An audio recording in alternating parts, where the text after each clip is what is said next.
What's up, everybody? Good morning and happy Monday, February 19th. DK Show up on the air on your radio dials, 105.1 FM, 790 AM. Also available online, sportstalk1051.com. Stream it up there. You got your Google and Alexa home devices, your app, and the video stream also up and rolling. Facebook, YouTube, and Twitter. Hopefully, all had a fantastic weekend and you're ready to hit up a brand new work week here. Appreciate you making us part of your start on this early morning. What do we got on the game plan for us this morning? We're going to be pretty much touching on everything. We've got some Badger chat. What the heck is going on with Badger basketball? Another loss, OT to Iowa on Saturday. 88-86. Iowa hitting a last-second shot. Wisconsin started off pretty fast the first few minutes. Defensively, Iowa shooting over 50% again. They shot 52.6% for the game, 50% in the second half and in overtime. Wisconsin shot 37% in the second half. Oh, what is going on with this team? What a tailspin. What a tailspin this team has been on in the last couple of weeks here. Now sitting there at 17-9, 9-6 in conference play. Wisconsin back at it as they host Maryland tomorrow night. But boy, frustrating. Probably doesn't begin to describe this basketball team. But late Friday, I guess one positive thing for the Badger basketball team, possibly. We'll see if it actually happens this time. But it was revealed that former head coach Bo Ryan was named a finalist for the Naismith Basketball Hall of Fame, one of 14 finalists of that class. He has been named a finalist before, but last few years, his name has not been included in that, so he's back on there now. But he joins a list that includes we got Vince Carter on there. If you want to go NBA, you got Michael Cooper, Chauncey Billups, a couple other, Doug Collins, coach, broadcaster, Jerry West as an executive. Remember the Hall of Fame. You can go in for the Basketball Hall of Fame. You could go in for different roles if you were a coach, like if you were a really good coach and a really good player. You could be in for both. That's why Jerry West. Anybody say Jerry West isn't in the Hall of Fame? Jerry West is in the Hall of Fame as a player. Now he's up for an executive. So I think Bo Ryan is deserving of finally getting in. We'll see if that's going to be the case if he gets in there, but hopefully, he'll be able to get in there. But he is the 34th. Just a couple notes. I'm sure a lot of you already know it. 34th NCAA coach to reach the 700 win plateau. When you factor in all of his stops, Division III and such. So we just trying to find out the class will be unveiled during the Final Four. That's right, on Saturday, April 6th. That's right. So when I was over there at the Final Four, that's when they revealed the class over there in Minnesota. Vlade Divac made it. I remember sitting there in the presser and be like, "That's Vlade." So cool. Anyways, we'll talk some college hoops there. We had the NBA All-Star Game, All-Star festivities over the weekend. The game concluding last night. In case you didn't watch it or pay attention to it, Damian Lillard named MVP of the game. Also, Damian Lillard was the three-point champion, won it last year, so he goes back to back. But Dame, your MVP for the game, 39 points. 39 points in the win. You like your scoring in basketball, you probably really loved, and you don't give a rip about defense. 211 to 186. 211 to 186. Woo! Nelly. But hey, that's how the cookie crumbles. That's how the thing's been rolling these last few years when it comes to the All-Star game. Chucking up deep 3-pointers and no fouls or anything like that. It's kind of it's even less officiated than an alumni basketball tournament. But nonetheless, got some Bucks representation there. Davian having himself a weekend in Indiana. Bucks will be back in action on Friday against the Minnesota Timberwolves. Sticking with hoops, we're gonna catch up with Justice Cleveland, sports director extraordinaire from WEAU 13 News. We got lots to catch up on with him. High school boys basketball brackets released. So, I mean, a few teams of notes. We'll go through we'll go through each bracket and such. But as of right now, you got Eau Claire Memorial in Division 1 as a 4 seed, North 11, Chi High 17. In D2, Rice Lake's a 4. In D3, Elk Mound is a 1, Bloomers a 2, Altoona's an 8. D4, you got Durand, Arkansas is a 1, Cameron is a 2, Fall Creek is a 4. D5, Eau Claire Emmanuel Lutheran's a 3 seed. But we'll go through the brackets and such with Justice. I know the girls' postseason tournament begins this week, so we'll catch up on all the prep stuff with Justice. Also, pretty memorable weekend for the Blue Golds for a few different sports. Shout out, it's a team that we've been highlighting quite a bit, especially on the Rollin' with the Golds podcast. But this wrestling program, the success that the Blue Golds have been having this year, they continue to do so. They tied their rival, UW La Crosse, for a share of the WIAC Conference title, which is Eau Claire's first in program history. First in program history. It wasn't that long ago. This program was struggling to just get people to wrestle for them. Coach Tim Fader comes over, completely rebuilds the program, and has now got the first WIAC championship team. And now you've got some nationals coming up and such, which don't be surprised to see some representation for some national championship, maybe even a team. But big time shout out for Tim Fader, Coach Tim Fader, and the Blue Gold wrestling team for their first ever program history conference title. Also, Blue Gold women's, men's and men's swimming and diving teams also WIAC champions over the weekend too. So, and then basketball wise, the final game to be played at historic Zorn Arena, going out on a high notes with the Blue Gold men's team defeating La Crosse. So lots to catch up on the local part, prep wise, college wise, with our guy JC and EC, Justice Cleveland, sports director extraordinaire. So that'll be coming up at about Justice will be joining us around 7:30. If he's here for the whole time, we'll hit that up at about 8:05 and a little bit more of a deep dive, if you will. So we got that. We're less than a month away from NFL free agency.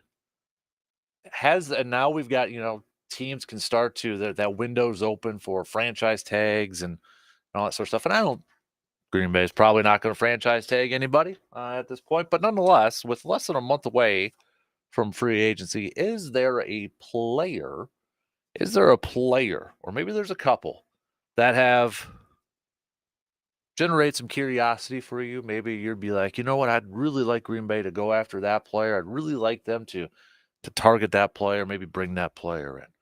Is there a player? Because you're starting to see all over, now that Super Bowl's come and gone, got draft talk starting to spike up. But before the draft, we've got NFL free agency begins, which is less than a month away.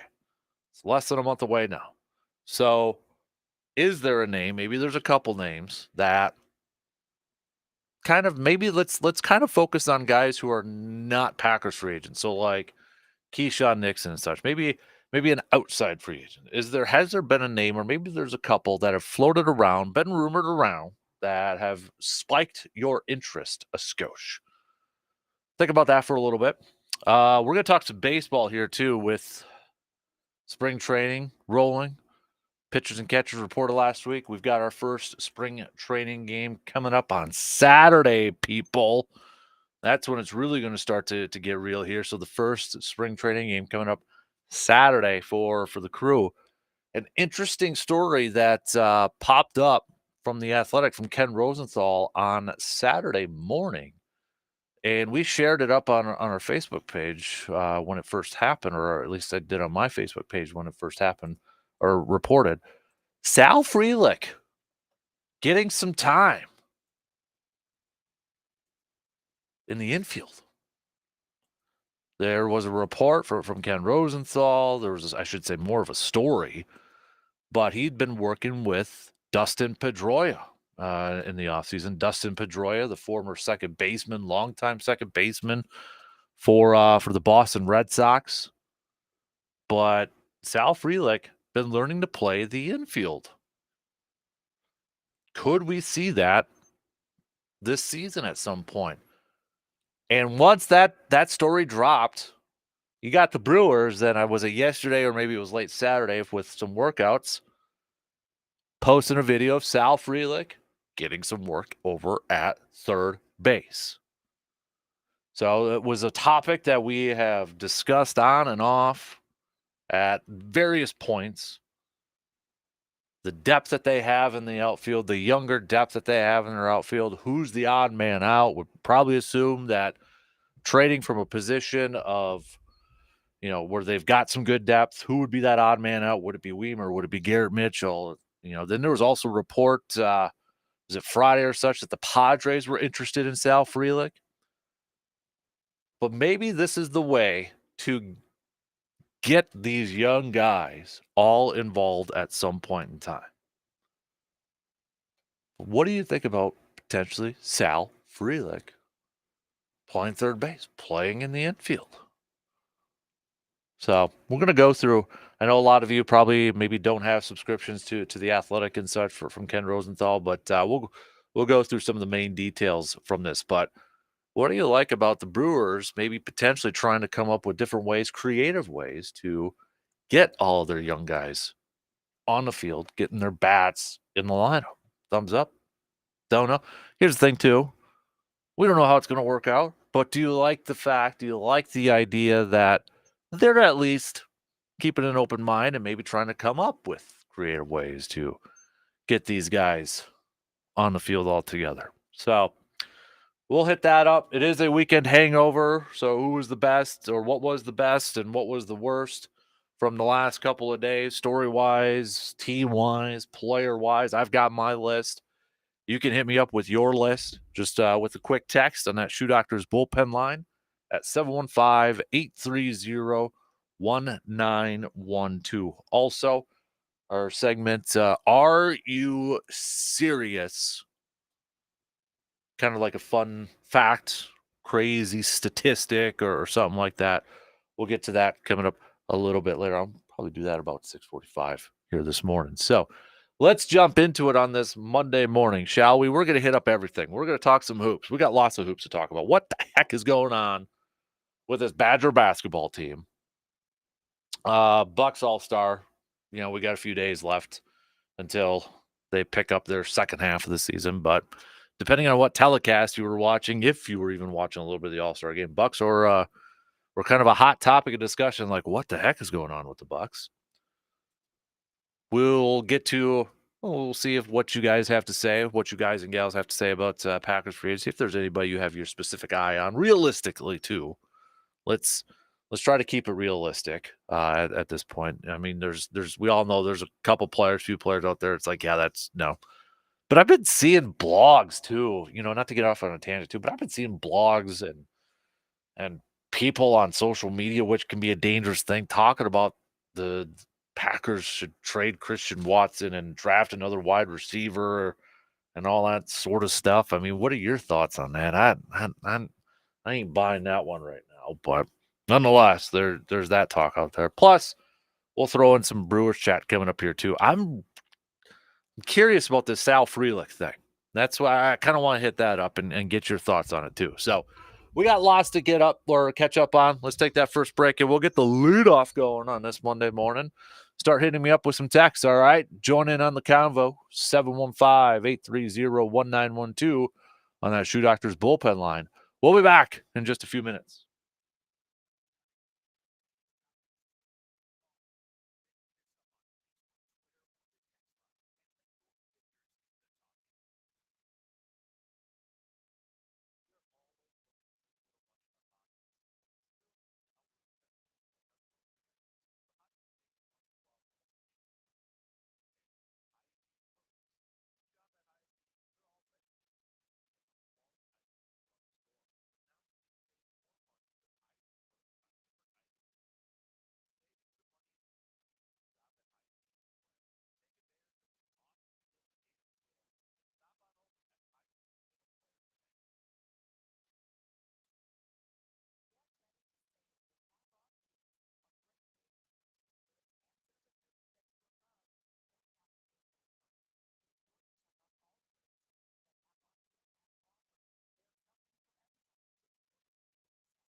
Does your team need to make a statement on and off the field?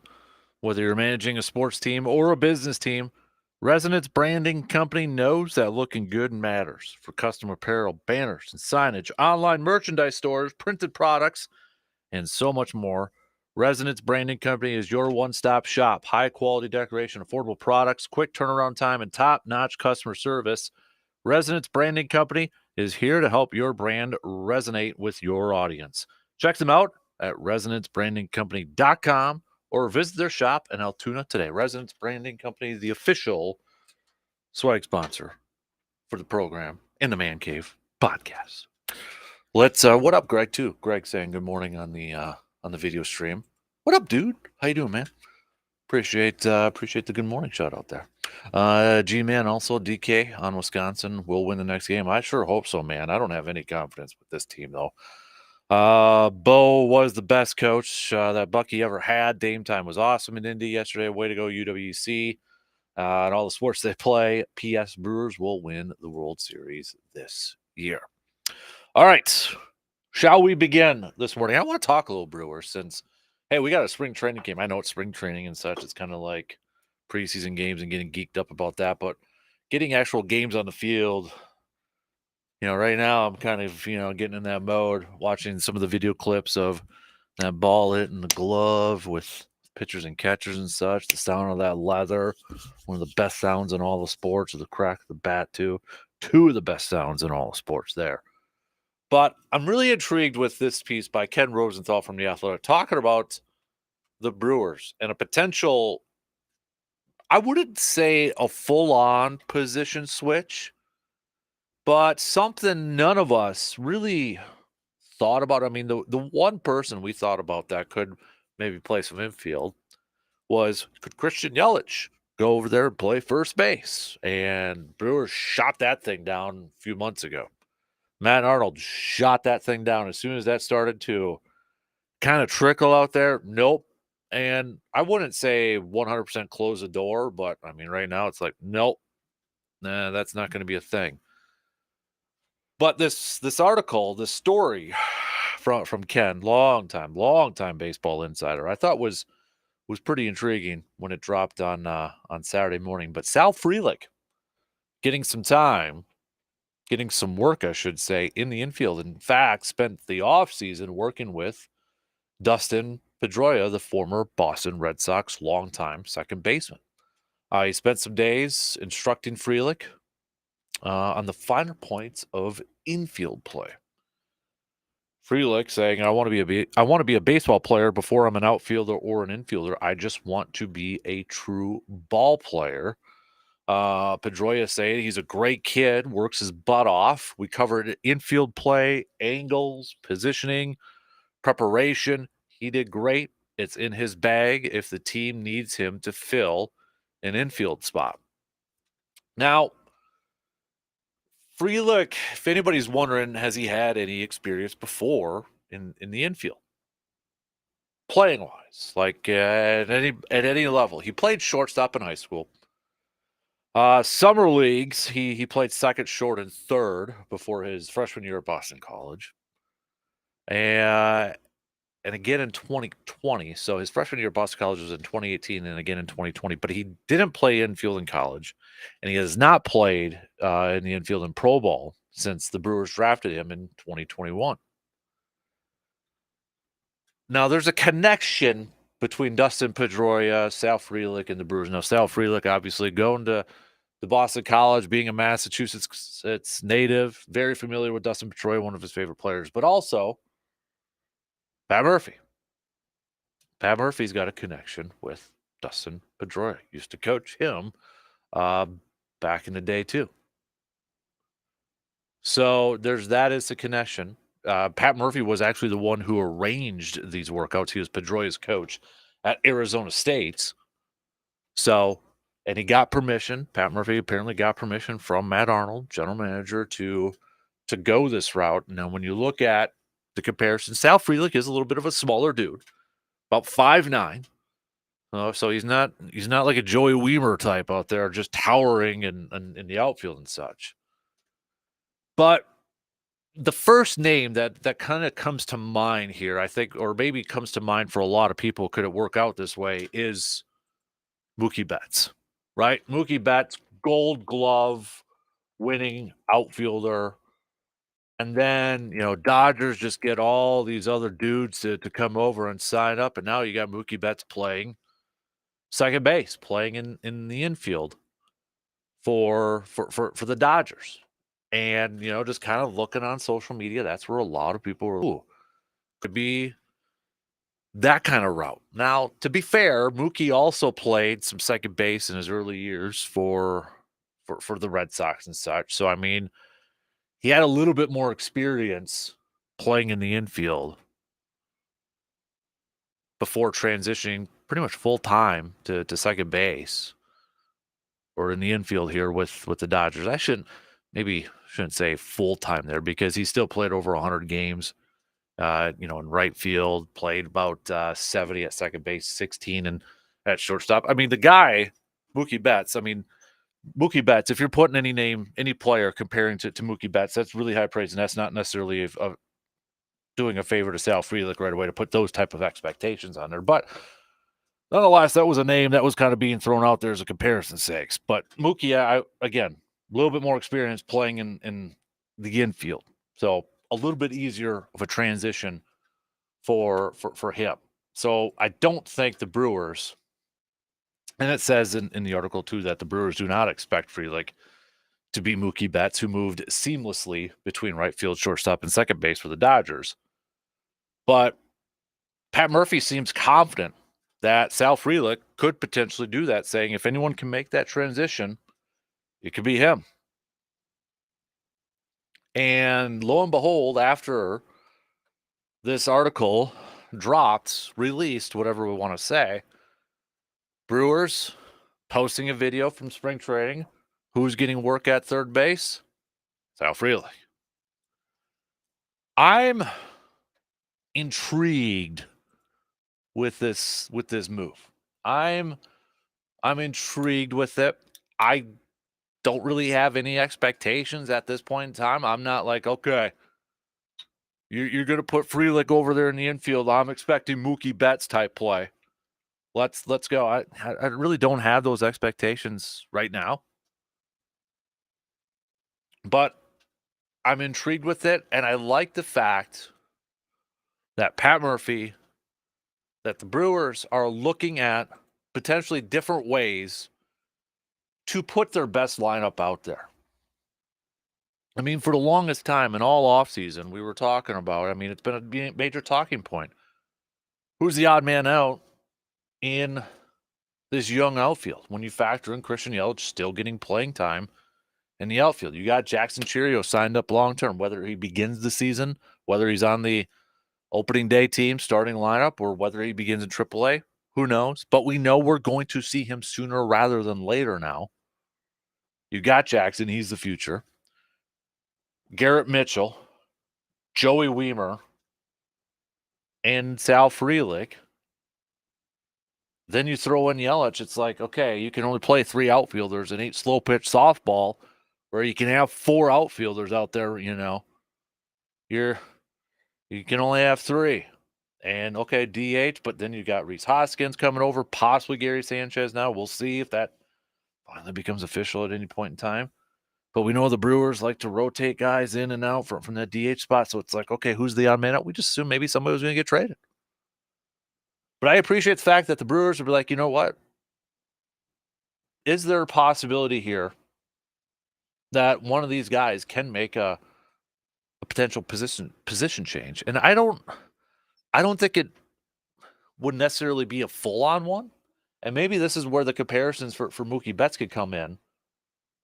I mean, he didn't play every single game at second base.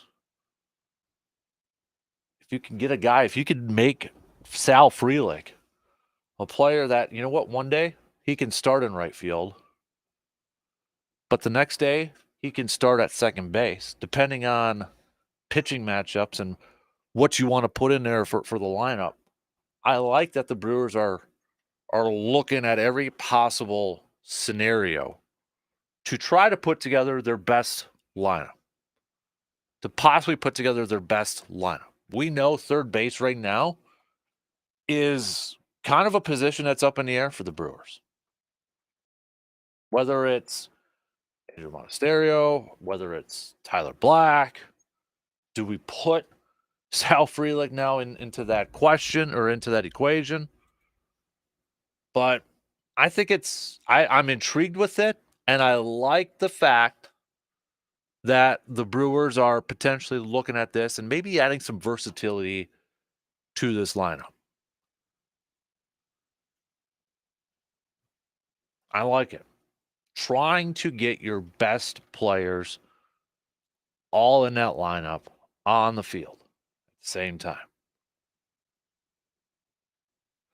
You know, questions now will be, what does this mean? If looking long term now, if this is something that Sal Frelick really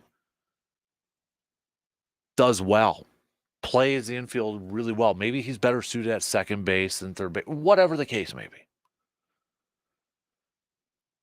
I know there's going to be questions about Bryce Terang and all that sort of stuff, but I think when you look at it long-term future too, we know Willie Adames isn't going to be here next year. Maybe he doesn't even finish off this year with the Brewers. They're high on Joey Ortiz to be, I would assume their next future shortstop. They're already calling him Gold Glove worthy defenseman.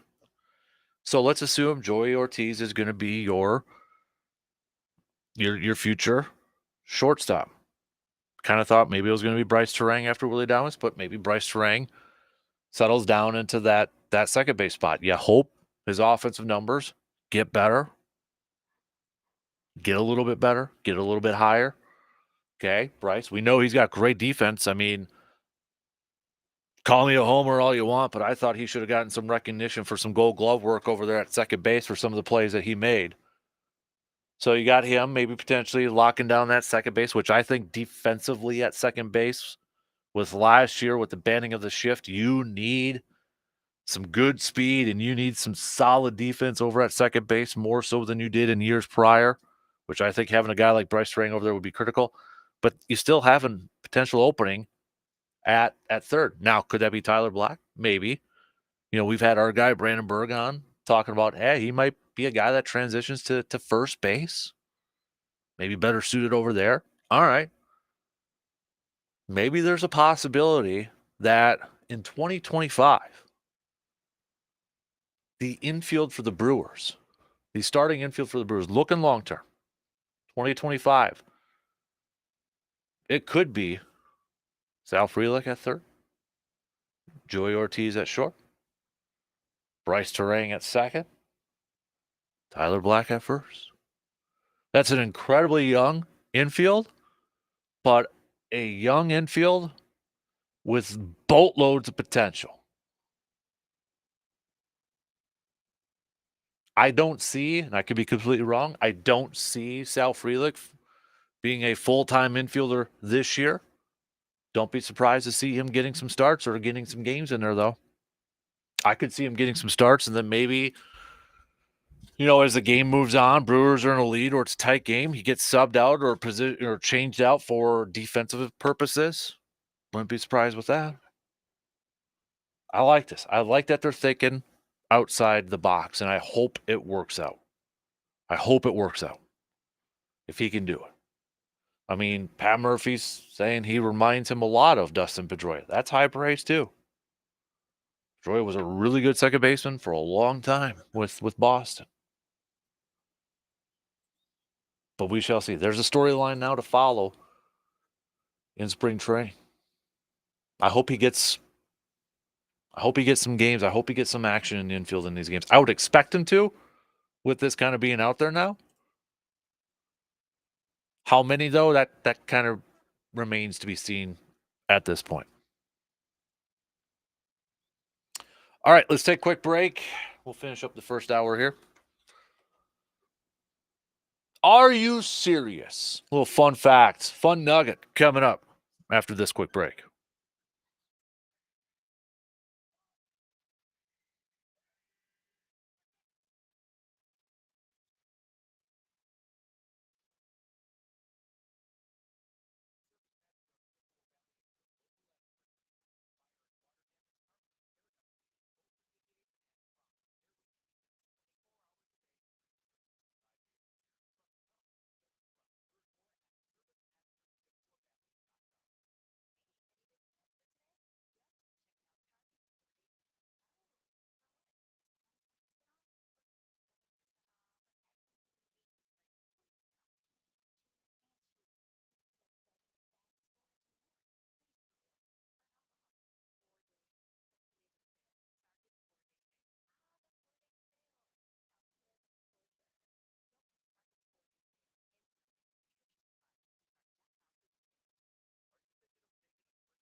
We know Mike's Star Market is your go-to place for quality and flavor when it comes to brats, steaks, burgers, and chicken.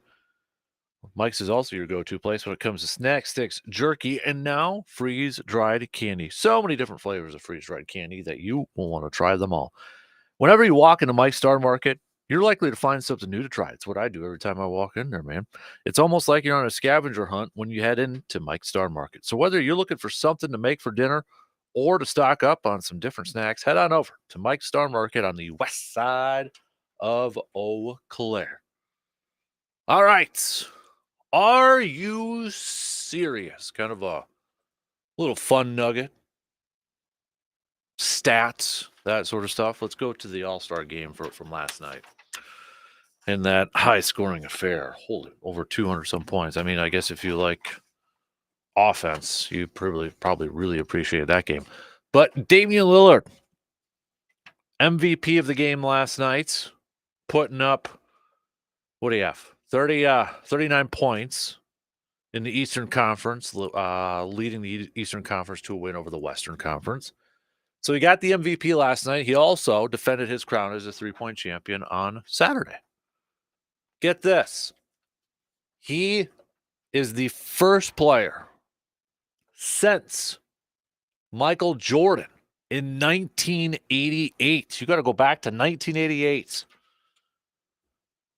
to win a Saturday event on All-Star Weekend and then become the game's MVP on Sunday. Only two players have done that. Michael Jordan in 1988, and now Damian Lillard yesterday, or I guess this weekend, because you got to factor in Saturday's three-point competition over there too. So there you have it. Just Dame and MJ. Dame saying afterwards, after the game, anytime you're mentioned in the same category as Mike, it's an honor. It's a major accomplishment, even if it is All-Star Weekend. Because if it was that simple, more people would have done it. Obviously, Jordan in 88 didn't win the three-point one. His was the dunk contest in 1988. So, a lot of, by the way, Damian Lillard too. Kevin Durant was talking a little bit to the media after the game and talking about how in awe he was and some of his fellow All-Stars on Damian Lillard's range and how deep he can make those shots from three-pointers and such. If you look at most career three-pointers in All-Star history, Damian is second. Steph Curry's got the most, 51.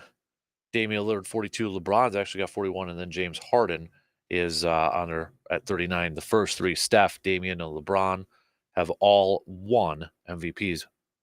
I think I even called it on Friday. We were doing our picks and predicts. I went with Damian as the MVP, so nailed it. Booyah. Right there, baby. But there was a lot of flack about this game, too, about the defensive efforts in this one. I know some media members, fans, I think Larry Bird, even before the game, was hoping for a really good effort and such. I get it. I understand it as an adult.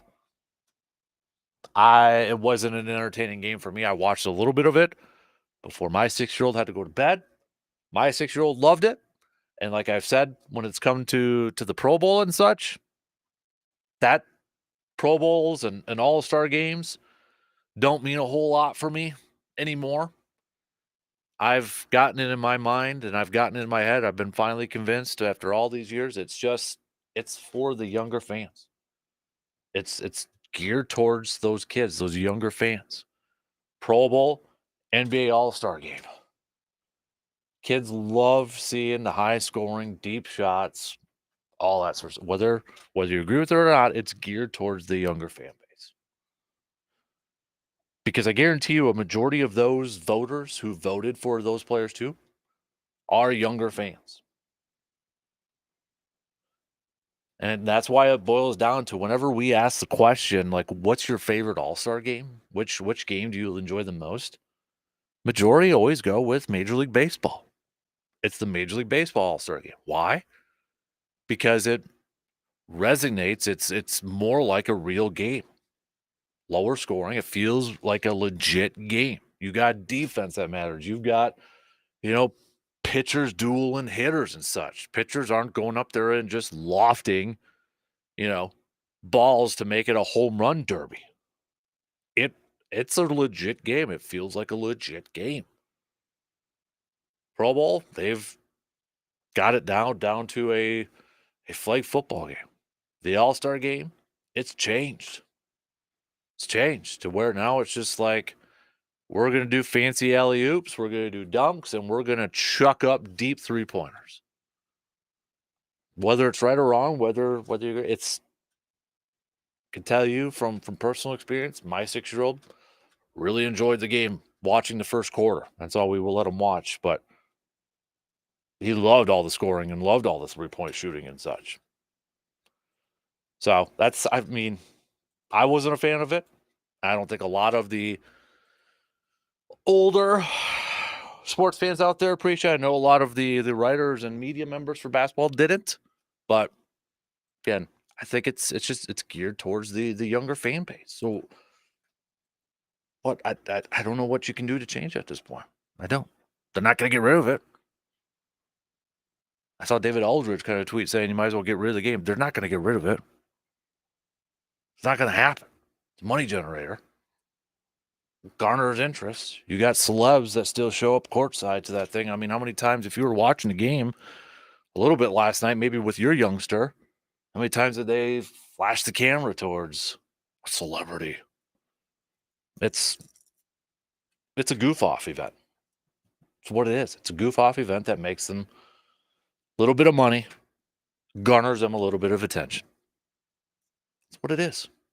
Can't make an all-star game, a basketball all-star game, uber competitive, because as soon as you do, as soon as you try to prioritize tough defense and all that, you're one injury away from people freaking the heck out. You know that's going to happen. It's going to happen. But Bucks-wise, now, they get a few days off here before they pick up the second half of their season against the Minnesota Timberwolves on Friday. And as we've noted before, Bucks have one of the toughest schedules remaining in this quote-unquote second half of the season. And when you look at it, not to beat a dead horse or anything like this, but was it 5 teams that they play? And a couple of times they're duplicate teams. So 5 games, I should say. 5 games. 5 games. And a couple of these are against the same team. So like Charlotte, they play Charlotte 2 times at the end of February here. But 5 games currently right now on how everything's standing are against non-playoff teams. Every other game is against right now a playoff team for the Bucks. T-Wolves. You got Philly. I know they're a little bit different without Joel Embiid. They are. You got that Western Conference portion of the schedule in the beginning of March. Clippers, Warriors, Lakers, Clippers, Kings. Then you throw in Philly in there again. Then you got a game against Phoenix. And then right after that, Boston. I mean, that's a brutal stretch for this Bucks team. That something isn't just quite there yet. And it was a talking point, again, depending on which telecast you were watching last night, because they had the Barkley and Draymond Green one going on. And a big talking point, at least in the first quarter for them, was the Milwaukee Bucks. Like, what's kind of going on with the Bucks? Barkley was saying front office deserves some blame. They're talking about the Drew Holiday trade.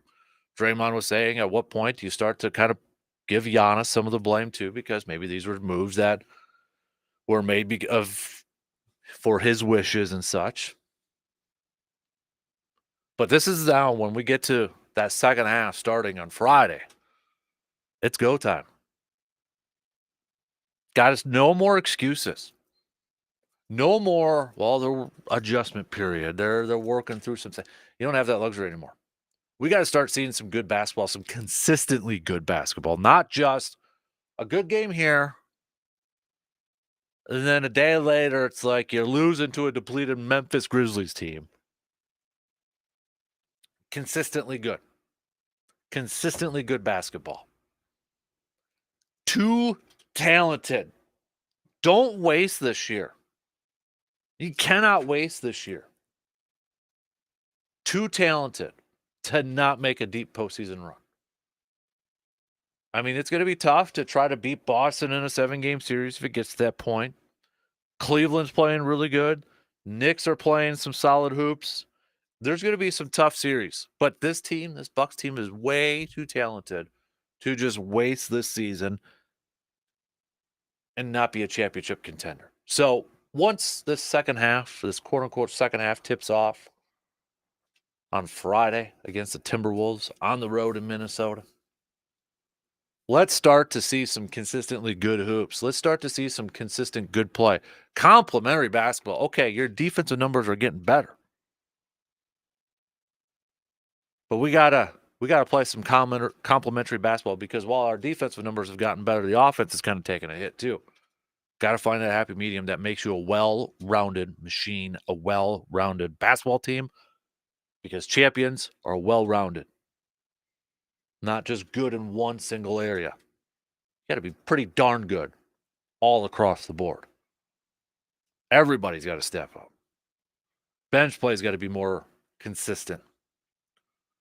Outside of Giannis and Dame, got to be more consistent. Maybe that helps with Middleton coming back. But even with Middleton coming back, Middleton's got to be that third guy, that third really good scorer. No excuses. None. None anymore. All right. Coming up next hour, we'll hit up on some other stuff. We got college hoops. Speaking of what the heck's going on with basketball and that. Badgers. Oof. What was that against Iowa? They started off hot. I mean, they started off shooting the ball really well. But what the heck happened afterwards? What is going on with this basketball team? A lot of stuff's going on with this basketball team. Defensively, oof. Bench production again, ugh. Offensive shooting, ugh, outside the first few minutes of the game. You'd want to talk about playing your good basketball heading into conference tournaments and in the postseason and such. Yeah, it's not Wisconsin. It's not Wisconsin right now. Marquette losing over the weekend to UConn. UConn, whoo, dominating win for the number one team in the country there. Purdue losing to Ohio State. Ohio State fires their head coach. What do? They come out and beat Purdue because that's sports, man. That's sports. So we'll hit that up. We'll get to the local stuff with JC Nisi, Justice Cleveland. Lots to cover on the prep side. We got the brackets released for boys basketball. We got girls postseason basketball starting this week. Hockey, wrestling, UW Eau Claire Blue Golds too.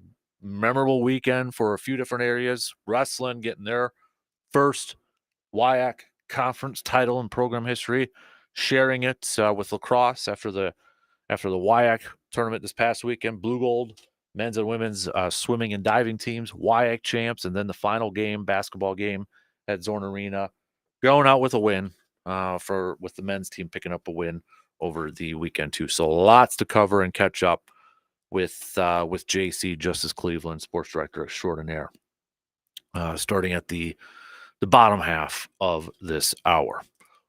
One in, keep the convo flowing. Hit us up with a text on that Shoe Doctors bullpen line. 715-830-1912. Quick break. We got some news updates, and we'll be back to kick off the second hour after these few words.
Second hour kicking off on this Monday morning of February 19th, President's Day. Maybe some of you have the day off and such, but appreciate you tuning in wherever, however, you may be tuning in if you're beginning a brand new work week this morning.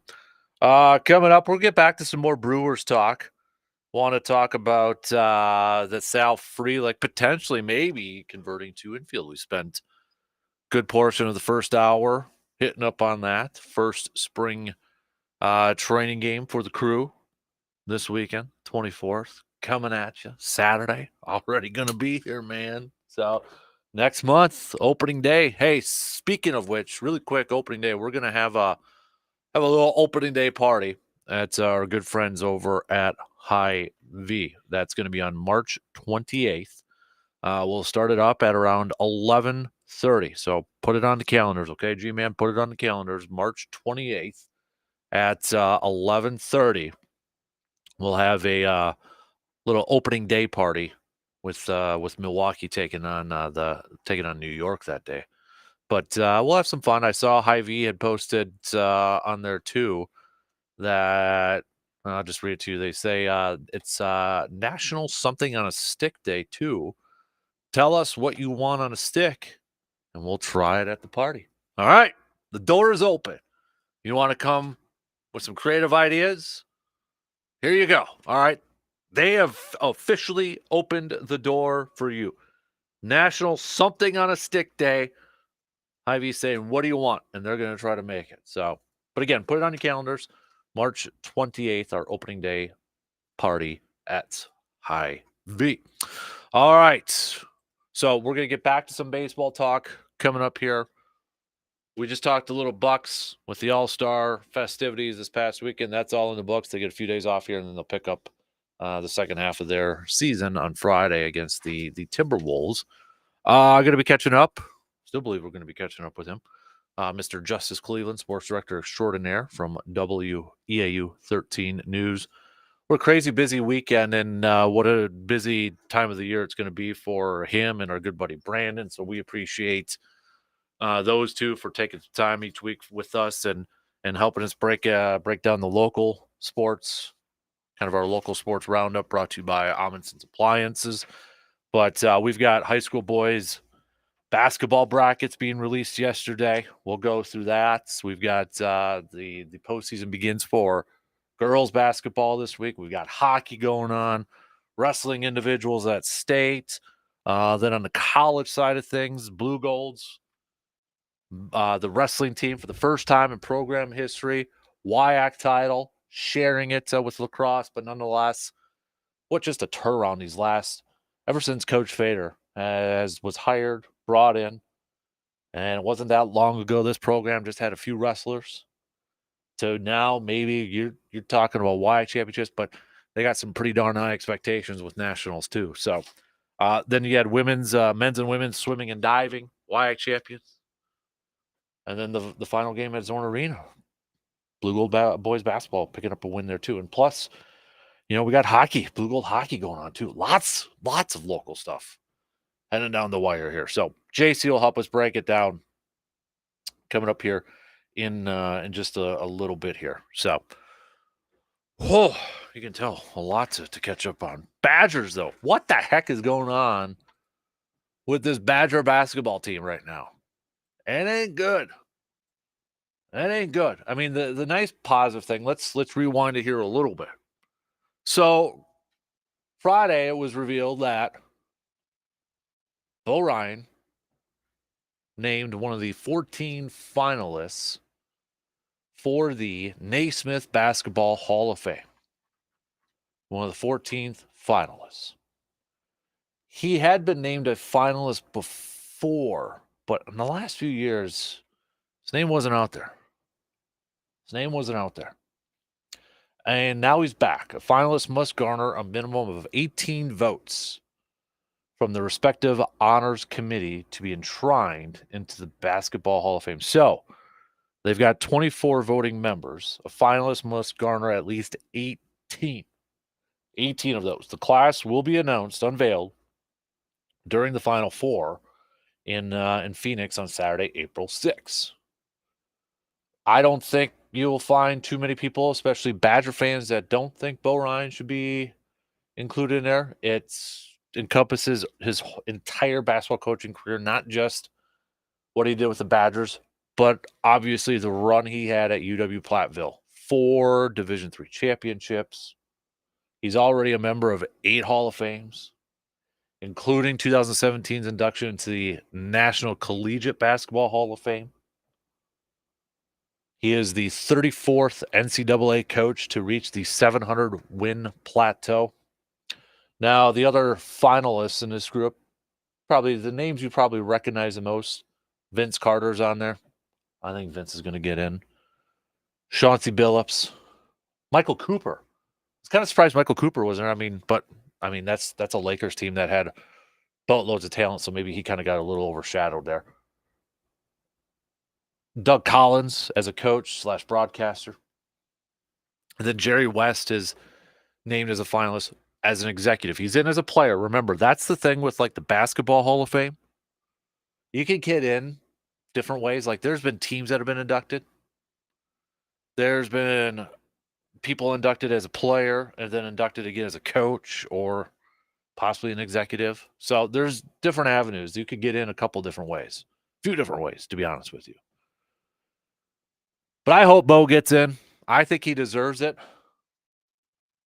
I think the thing is I don't know if he's going to get in. I don't have a gauge on how the Basketball Hall of Fame votes. I've got a little bit more of a gauge on how like the Pro Football Hall of Fame votes and such. Although they always throw me a curveball every year, like the Antonio Gates one this past year. Bo deserves to get in. Whether you liked him as a coach, whether you agreed with his philosophy, whether you agreed with his style, numbers-wise, Bo deserves to get in. Plain and simple. He deserves to be in the Naismith Basketball Hall of Fame. And I hope he gets in. And I hope he gets in fairly soon. So he can enjoy it, so he can be honored the right way. That guy deserves to be in there.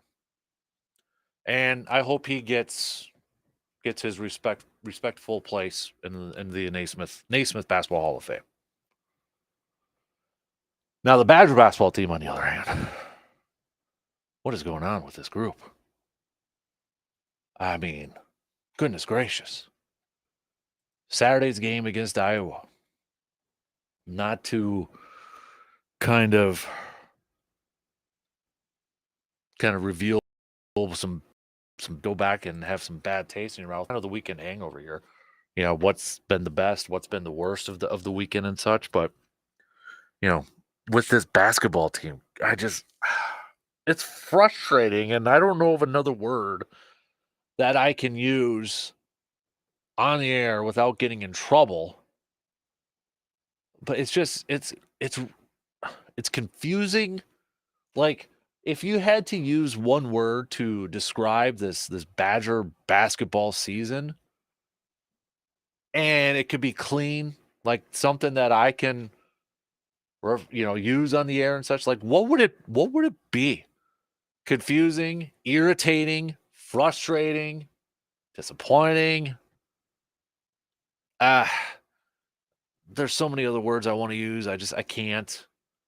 But I mean, you start the season off the way they do, like, first of all, they weren't ranked, right? I don't believe they were ranked. And then they, all right, started to creep up, and then they got as high as 6. Number 6, and we're thinking, hey, I'm guilty of this. It was just a couple weeks ago. I'm saying, if you're not watching, you're missing out. This team's a lot of fun. AJ Storr, come on. This guy, this kid, this transfer from St. John's is incredible. He's a great player. Still is. And this team's it's a lot of fun. You're missing out. They got a chance, take care of business against Nebraska. And if they can beat Purdue at the Kohl Center, they may be in line for 1 seed, baby. Fell completely flat on their face ever since then. Not only have they dropped in the rankings, but now you kind of wonder, are they going to even be in the top 25 when the rankings come out later today? You look at this game against Iowa. AJ put up 21. Stephen Krall put up 22. Chucky Hepburn had 18. No bench play again. Connor played 4 minutes.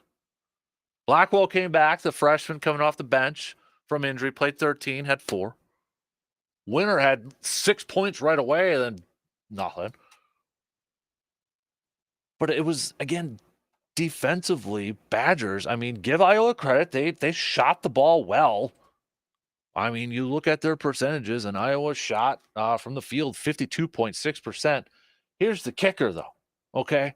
While Iowa shot 52.6% from the field, they stunk at 3. 4 of 14, 28.6. So even though they shot 28.6% from 3, from deep, they still managed to finish the game 52.6% overall from the field.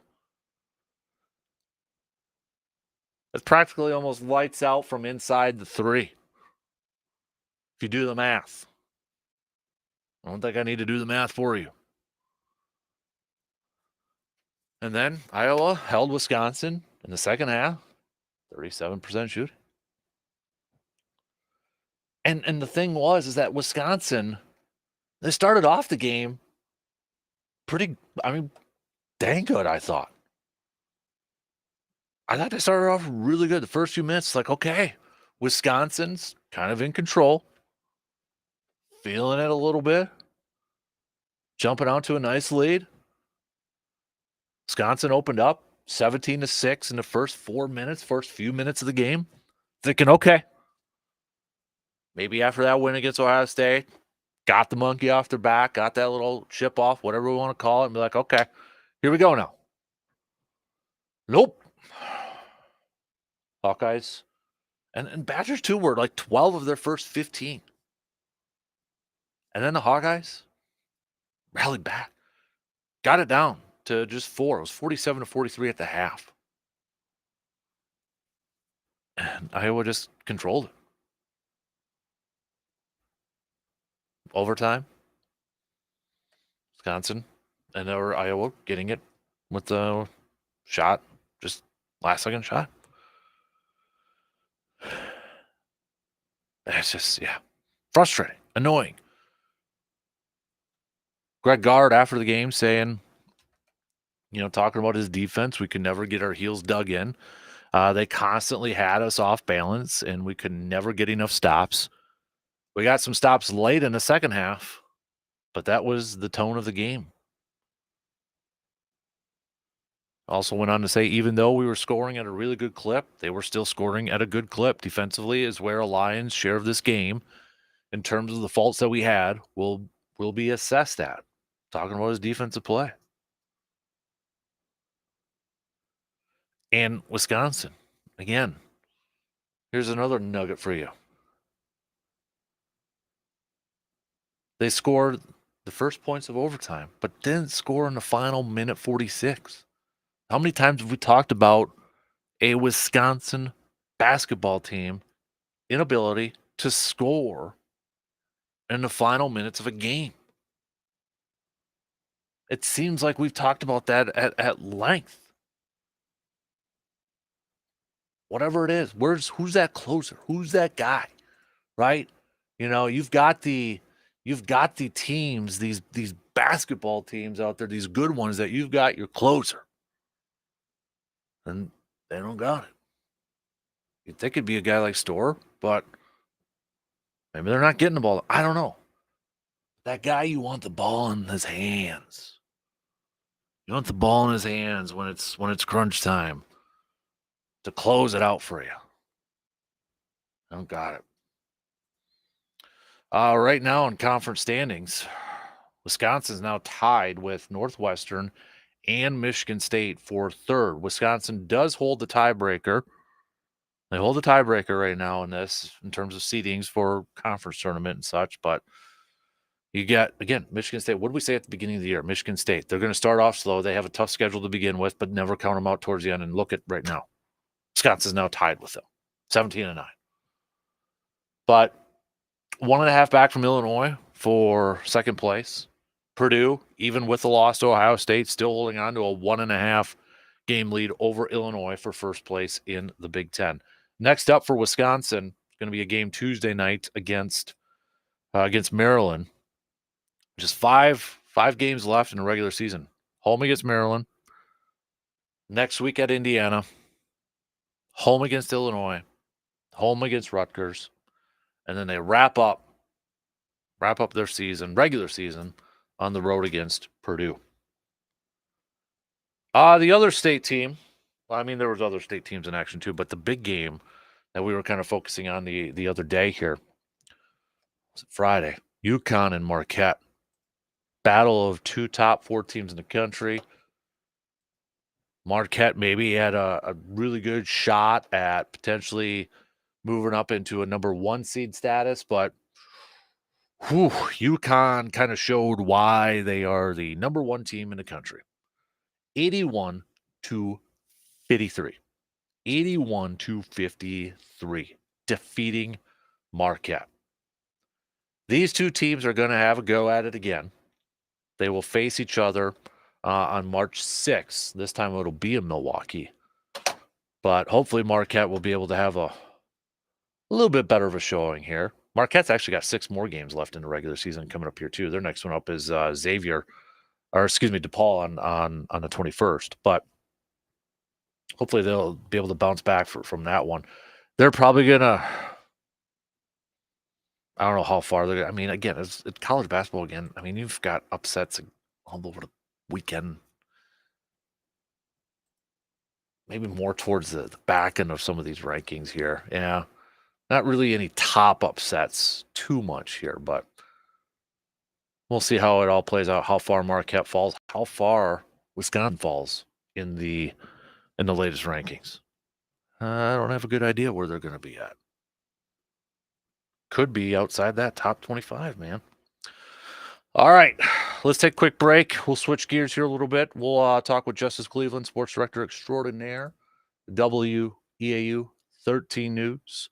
Lots to catch up on with him. Busy weekend and busy few days coming up for the likes of him and our good buddy, Mr. Brandenburg. So we'll get the latest on some local sports roundup and hit up on some other topics too. We'll get back some baseball chat as well. Sal Frelick potentially being moved to the infield. Your thoughts on that? Huh? Like it? Hate it? We'll hit it up. We'll be back in just a few minutes.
Backyard Dreams has partnered up with Mycon Cinemas to bring you Spring Kids movies. 11 a.m. showtimes. These are the movies that that'll be played at the Mycon Cinemas location at Oakwood Mall. But starting this weekend, 11 a.m. showtimes, $3 admission special, $2 popcorn, $2 sodas. Portions of the proceeds going to Backyard Dreams.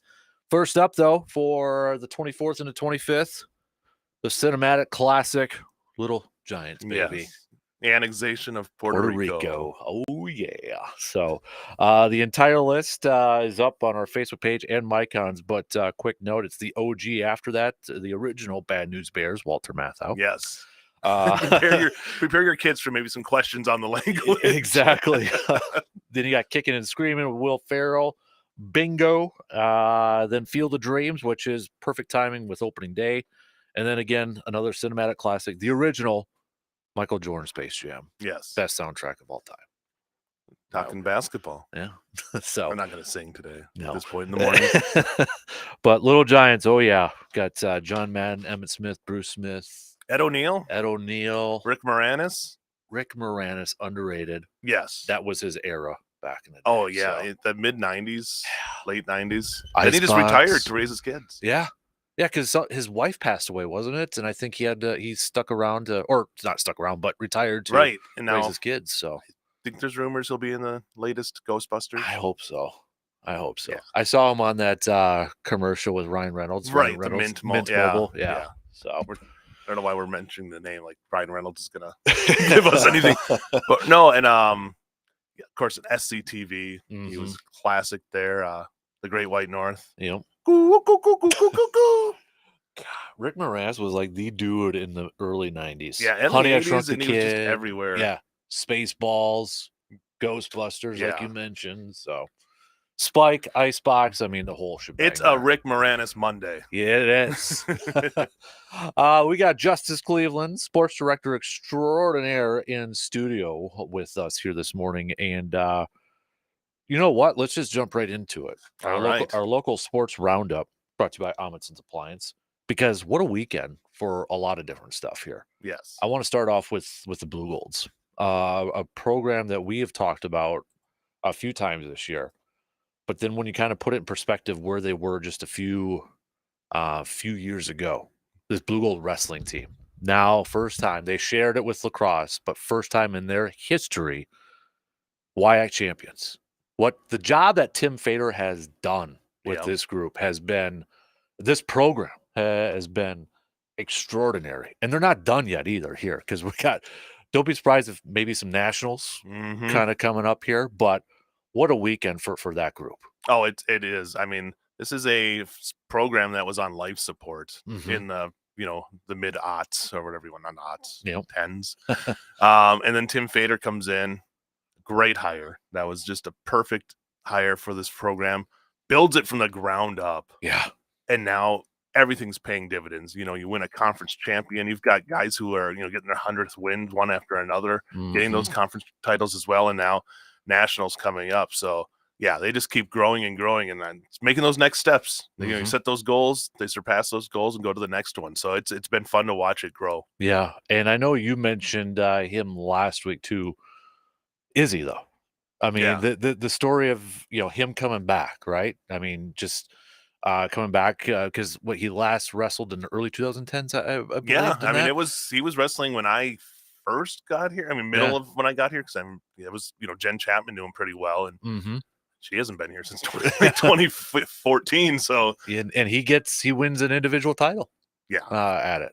He was always great, and it's great that he got that second chance. A lot of times in life you don't get that second opportunity, and for him to have that eligibility and come back and do that, that's storybook right there. Absolutely. So next up, they're getting closer to, was it regionals coming up this weekend? Yes, I believe so. And then nationals, after that, the Upper Midwest regionals coming up here, actually March 1st. So, March 1st, and then the nationals would be the 15th. 15th. Yep. Okay, So a little bit to recover. Yeah, you get kind of a week and a half, 2 week little span to get ready for what'll be huge. And then obviously anybody wins there and qualifies for nationals going down to lacrosse at the lacrosse center. That's going to be just a special event. Absolutely. So had to give a shout out for for Tim Fader's group. I mean, Yes. just amazing. So, and then Blue Gold, sticking with the Blue Golds, women's and men's swimming and diving, WIAC championships Yes, again. another WIAC champion. So it's been a pretty darn good weekend for the Blue Golds, bringing back some hardware. But that's a program too that this season they were just the meets that they were in, they were just kind of dominating. It seemed like. Yeah, they've had a great. program Annie Ryder there. over there has been doing a fantastic job too. Yeah, so. And then peaking at the right point. Keep it going here as I keep getting towards later in the postseason. But yeah, like you said, they've been doing great all year, and then you get to the conference tournament, and it's WIC swimming is very strong. For them to come out on top, that's just speaks volumes of what they're doing. Yep. And then kind of more of a nostalgia feel, but they did get the win. The last game to be played at Zorn Arena. Yeah. Men's basketball did pick up the win, so it goes out on a high note there. And good for Seiberling too, for that team to win their third straight. They went on a win. They ended the season on a win. Didn't make the WIC tournament. I don't think that's the thing. If they would have made the tournament, that's a team no one wanted to play. For how well they've been playing down the stretch, and they played everybody well. I mean, the Platteville games, they battled close. There were so many games where they were right there and just couldn't finish it. And at the end of the season, they found a way to start finishing those games. So a good way to end for them and build for next year. But yeah, final game at Zorn Arena. It's crazy. It still hasn't kind of hit me that I'm not going to be shooting basketball there again. Exactly. Like I shot there obviously for 13 years working here. But before that, like one of my first road games I ever did in college for calling basketball was a men's basketball game, sitting courtside. And I thought it was just like the most amazing place. Walked in there because it's a lot taller than a lot of the, like even the Quant at Stevens Point. It's a big arena for D3, but there was something about the Zorn walking in there that just had that, I don't know, big game feel. Right. So I mean, even Bo Ryan talked about it in his book, Another Hill to Climb. Obviously the Ken Anderson era and such and that. So I mean, it's got quite the legacy. Yeah, 70 plus years of basketball there. Yeah. And I think everybody, and it's a lot of looking back, but there's still a lot of looking forward because they know what the Sonnentag is going to bring and how special that place is going to be too. So it's nice to look back at Zorn, but I think at this point they were ready to move to, it's time to move on to a more modern place. Right. Yep. Hockey wise, the rivalry game, I know they met earlier in the month, overtime loss, but Blue Gold's falling to number 1 River Falls, who remained undefeated throughout the entire season. That's impressive as all get out. Probably get one more shot at them in the conference tournament, but tough. It's good. It's a tough one for the Blue Golds because you wanted to really pick up one of those wins to really give you a shot at that. You never. I remember. I don't know. It was probably Jack Bennett who told me you never want to leave it up to the committee. Yeah. In D3 because it's so hard when you don't have that automatic bid to know that you're going to get in the tournament. And I'm sure that's what the Blue Golds are sitting right there thinking. But hey, you beat them in the conference tournament, win a conference title. That's still got to mean something on a resume. And you got to imagine if they could do that, the committee will take a look at them. They're a great team. They really are. It's just that River Falls right now is just at a different level than everybody else. Right. Blue Golds are right there with them. And that first game go to overtime, you lose what was it 4-1 over the weekend, but it's not like you're getting blown out. Right. You're still right there with them, and I hope they meet up one more time for that conference title in the tournament. I do too. That would be something. Okay, prep wise, let's start off with boys basketball. I'll throw in one more hockey this weekend. The WIC tournament for the men's hockey team. Yes. They'll take on Stout in the semifinals. So. Yeah, Stout got War one on 94 again there. Stout got one from them last week, so I think the Blue Golds obviously want to take care of business because it's the best 2 out of 3 where you get the 2 games. That's and if it's tied after the 2, you do the mini game, which are insane. If you've ever been to a mini game, it's about as hectic of a period of hockey as I can imagine ever see. So all the angst and nervousness and anxiety filled with that. Oh yeah. And I got to imagine for that men's team that it's win the conference tournament, and that's probably their path into the tournament. Right. That, to me, that's just how, again, don't want to leave it up to the committee. So right. Got to get things done that way. Absolutely. So boys basketball, we got brackets that got released yesterday. I've got them up here. Start off with Division 1 Memorial getting a 4 seed. So they're going to be taking on Appleton East Friday. So we got a little bit that because these games will actually start next week. Yes. Right. So these games will start. Girls next week. Start this week. Yep. So Memorial probably kind of the highlight there. Chippewa Falls to get a 17 seed. They play Rapids next Tuesday. And then North got an 11 seed, and they play Neenah. Hudson got a 7 seed, and they will play DC Everest, who is a 10 seed over there too. So Memorial, the top seed of our kind of immediate area there. Superior, though, did get a 3 seed on there too. So shall we move to Division 2 sure. over here? I would say, yeah, with Memorial, I mean, they had tough team. The Jesperson injury hurt them, but still played tough for the whole season.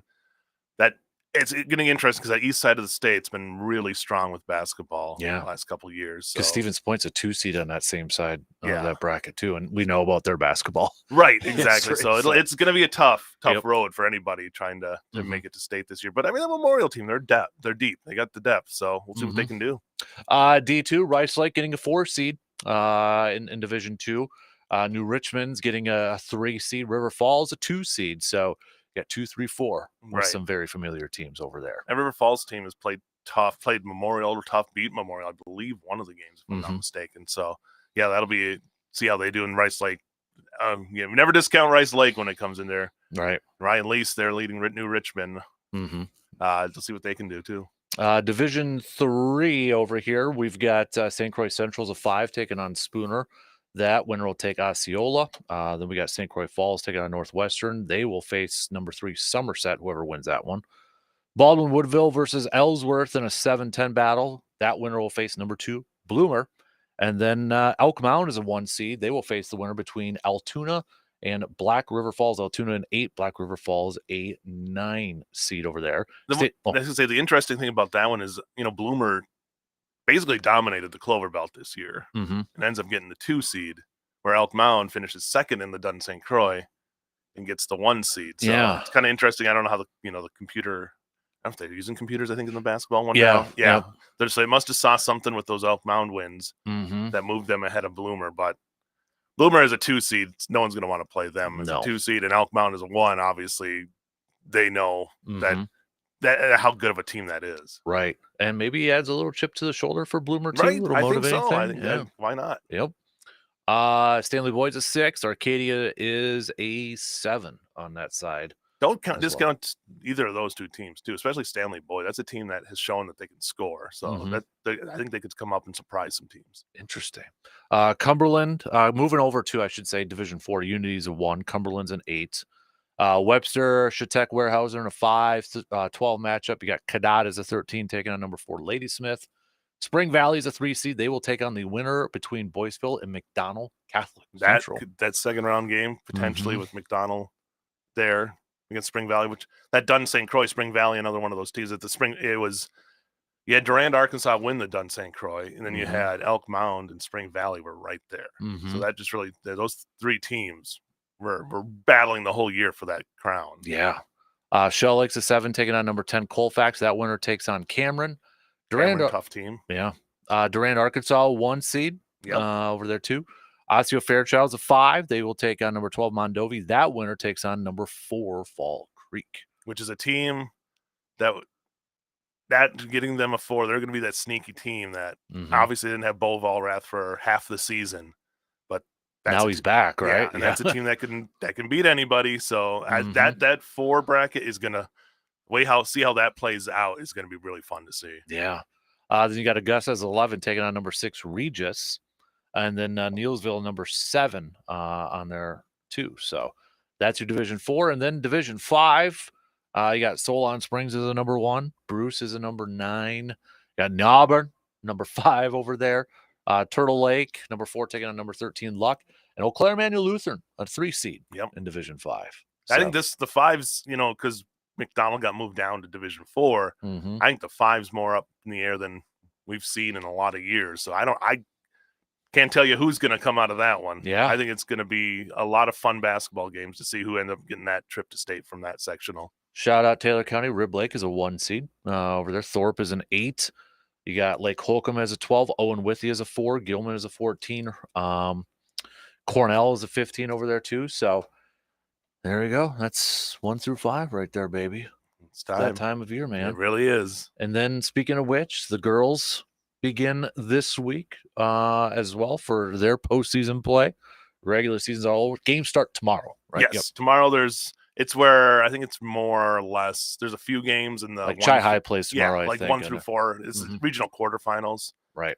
Once you get to Division 5, there's a lot more games. Yeah. But yeah, it's kind of slow. It's tapers to. Mhm. Then they'll play again on Friday. Is the Gotcha. next day. But over the weekend, big win for Fall Creek, beating Neilsville in the Cloverville crossover, and that's two teams that have state aspirations right there. And that Fall Creek girls team has just stepped up in the second half of the season to be they got that win over McDonald a week and a half ago. And that's a team no one's going to want to see in the postseason. And they showed it by beating a Neilsville team.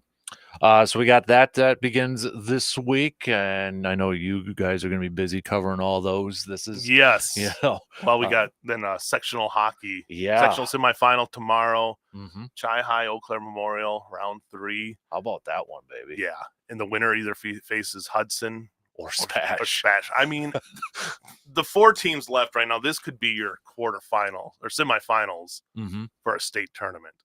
Instead, it's semifinals to see only one of those 4 teams goes to state. And it's almost a shame because those are 4 of the top 10 teams in the state. Yep. And they won't be there. So it's a shame that's how it has to work out, but it's going to make for some good playoff hockey the next 2 rounds. Absolutely. And then, Division 2, you got number 1 New Richmond taking on Rice Lake. Right. Yeah. So one of those 2, we'll have a team from that sectional more than likely making it to state. The other side, you got Hayward and Amory, Somerset, River Falls. I mean, so you got a lot of Black River Falls, Menominee. Yeah. So everybody who's coming out of the D2, right, good chance there. And then on the girls' side, CFM Sabres will play St. Croix Valley Fusion. That also being tomorrow. That's the River Falls co-op, right? Yes. Over there. Yep. So that's a chance to go to the sectional finals. So CFM got to win over ECA in the regional finals. So man, a lot of stuff for you guys to hit. State wrestling coming up this weekend. Got a lot of individuals. I feel like I'd be shortening a lot of people by not mentioning so them. Many. So yeah, and then Menominee got a win in Cumberland, I believe. Got the team wins there earlier in the week. So first time in program history for wrestling. Yeah, which is amazing. I mean, they've had some great wrestlers come through Menominee, and to just be the first time is pretty amazing. Yep, exactly. So, well, all right, there you go. There's your local sports roundup, Justice. Appreciate it, and big thanks for doing all you do to cover your entire team over there at Sports Team 13. Without the teams, we wouldn't be doing anything. So it's really credit goes out to the teams and my team that goes out there and is able to help me out and put it on. Right. So big thanks for that. Thanks for breaking it down for all of us here. Let's take a quick break, switch gears here a little bit. Justice is going to be going to spring training coming up here in a little bit. I want to get his thoughts on, could Sal Freelick be playing in the infield? Is that something maybe Justice will be watching when he goes down to spring training? So we'll take a quick break, and we'll be back in just a couple minutes to finish up the second hour already on this Monday morning.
It's tax season, so while you may be a little frustrated trying to track down your W-2s and whether you're going to be filing for yourself or having someone do it for you, think about the light at the end of the tunnel, the return, that tax return, some extra coin in your pocket. Now, what should you do with that extra cash that's burning a hole in your pocket? How about finally changing out that old ratty carpet in your home and getting some new luxurious carpet or vinyl planks from Wisconsin's premier flooring store, Carpet City Flooring Center in Eau Claire? Whatever style of flooring you're looking for, or maybe you're not sure what style you want yet, the team at Carpet City Flooring Center is waiting to help you find that perfect new floor for your space. So what the heck are you waiting for? Once you get your taxes done, go visit Carpet City Flooring Center at 3109 East Hamilton Avenue and chat with their awesome team members. They'll help you finally get that new floor in your home that you have been wanting for a while now, and all at the best price in town. So JC is going to be heading to spring training here in a couple weeks. The lovely Maryville, Yes, over in Arizona. So part of holiday vacations, right? So over there, and we got our first spring training game already this Saturday. Yeah, Believe it or not. it's always weird when it sneaks up to you in that end of February game. Yeah, so it's coming up here. We got pitchers and catchers who reported last week. Position players and such. Over there too. I know. Some people are like, well, Christian Yelich didn't show up early. He's there now. So stop, freaking out. Saw pictures of him taking BP. Does he have to report early? It's so. like the non-mandatory camps. When somebody doesn't show up, people are like, well, he wasn't at this spring camp for big football. It's like, well, he doesn't have to be. I think what happens is when you see reports of like, hey, everybody's there except Christian Yelich, then it's like, oh, what's going on? People want to try to manufacture that. But a story from the Athletic, Ken Rosenthal, that dropped on Saturday morning, or at least that's when I saw it first. Sal Frelick maybe getting some time at third base or in the infield, and it's a good story. Pat Murphy, it was something that he kind of thought of, got permission from Matt Arnold. Pat Murphy set up workouts between Sal Frelick and Dustin Pedroia in the offseason. Not a bad guy to work out with. Not at all. Murphy was Pedroia's coach at Arizona State, so familiarity there. And lo and behold, after that story drops, what do the Brewers do? They post a video of Sal Frelick taking some grounders at third base. So weird timing on all that. Yeah. Huh? But, that's been a question, right, Justice? How we've been kind of like, okay, who's the odd man out? Are they going to trade one of their young outfielders to make room in that? I don't know how it's going to play out. I know people are thinking, ooh, Mookie Betts, outfield, second base. Well, Mookie Betts had more experience playing in infield over in Boston there too. But that's what you got. Some people say maybe it's a Mookie Betts thing. I don't know how it's going to work out, but I'm intrigued.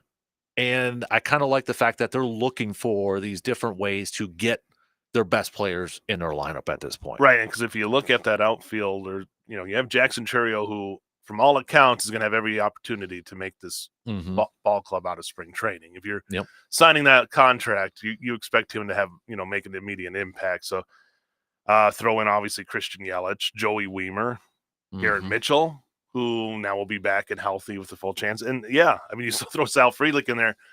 Somebody's got to go somewhere else. Obviously, first base is always an option. Yep. And we don't even, that's still a question. Right. You got Reese, but then it's like, well, he's a liability defensively. So, what do you do there? And the DH is, if you always, because we're so used to NL baseball, it's like, the DH is there too. So.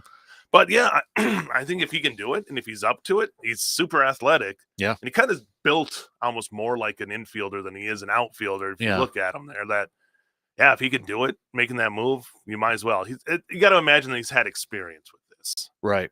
Like, you're not just moving some guy who's never played an infield position in his life. Most of these guys have played infield, especially the younger ones were playing the best, toughest position. Most of them played shortstop. And that's what he did at high school. Yeah, he was a shortstop over there. So it's not like it's the first time he's going to be seeing ground balls coming at him. Third base obviously is a beast of a position to learn because it's all about those angles and which way those balls are coming screaming at you more than any other position. But I think if anybody can handle it, it's Sal Frelick. Yeah, he's a smaller dude. He's like 5'9", so he's not. Joey Weimer's just huge. Yeah, he's like 6'5", 6'4", whatever the heck he's is. He's built for an outfield position. Yep. Frelick is 5'9", and I know in the article is like, well, he's 5'9". Pedroia was 5'7". Similarities, in that aspect. But I don't know how it's going to play out. but I like the fact that you're trying to create some more versatility and trying to get some different, all your best bats in the lineup, or having that flexibility like, okay, this guy's not that great against this pitcher, but he's good. Let's try to figure out how to get him in the lineup that way. And you think of that team that made it to the NLCS against the Dodgers that year, they were just throwing the best bats out there and putting him, Travis Shaw playing second base. Exactly. I mean, you had, it was different, but it was successful. And I think these guys are even more athletic than that team. Yep.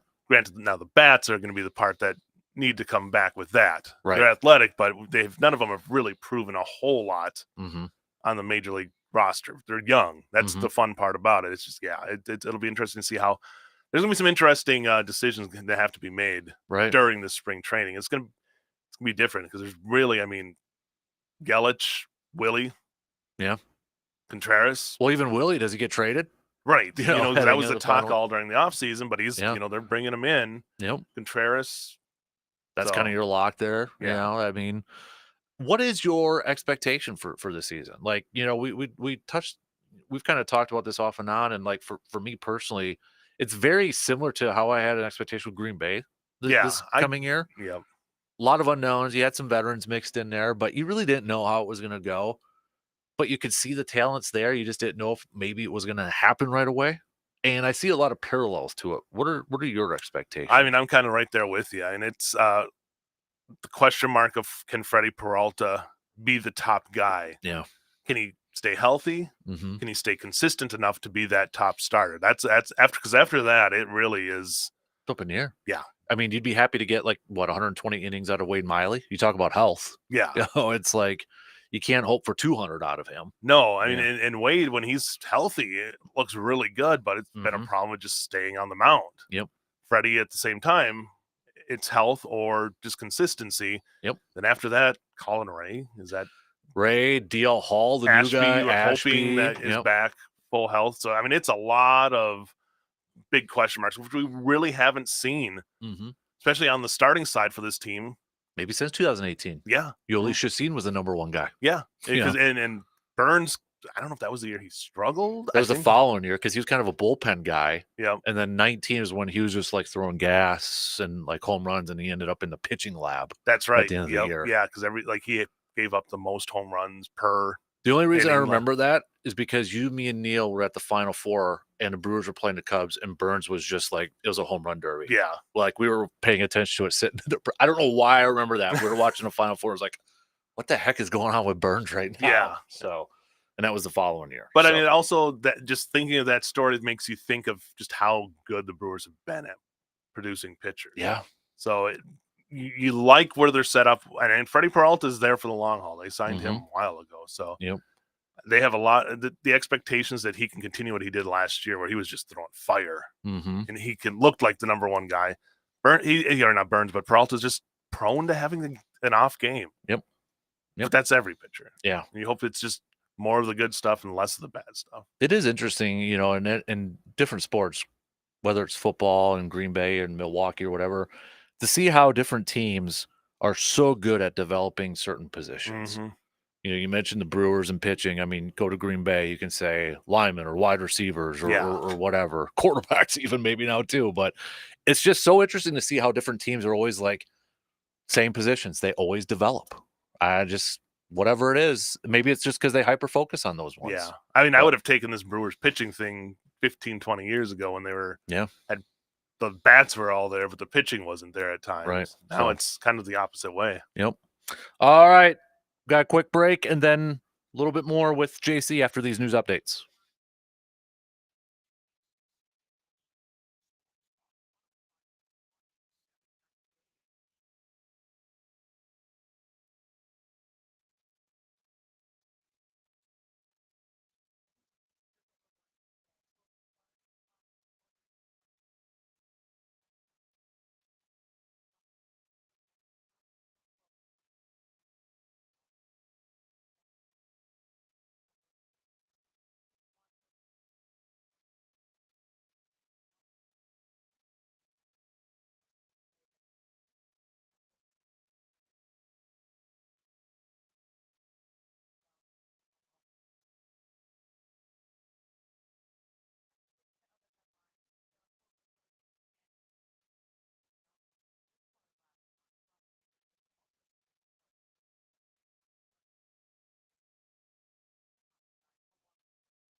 Third and final hour kicking off right now on this Monday morning. Happy President's Day for anybody who celebrates or maybe has the day off. If you For all those get one of presidents out there. Yeah, right.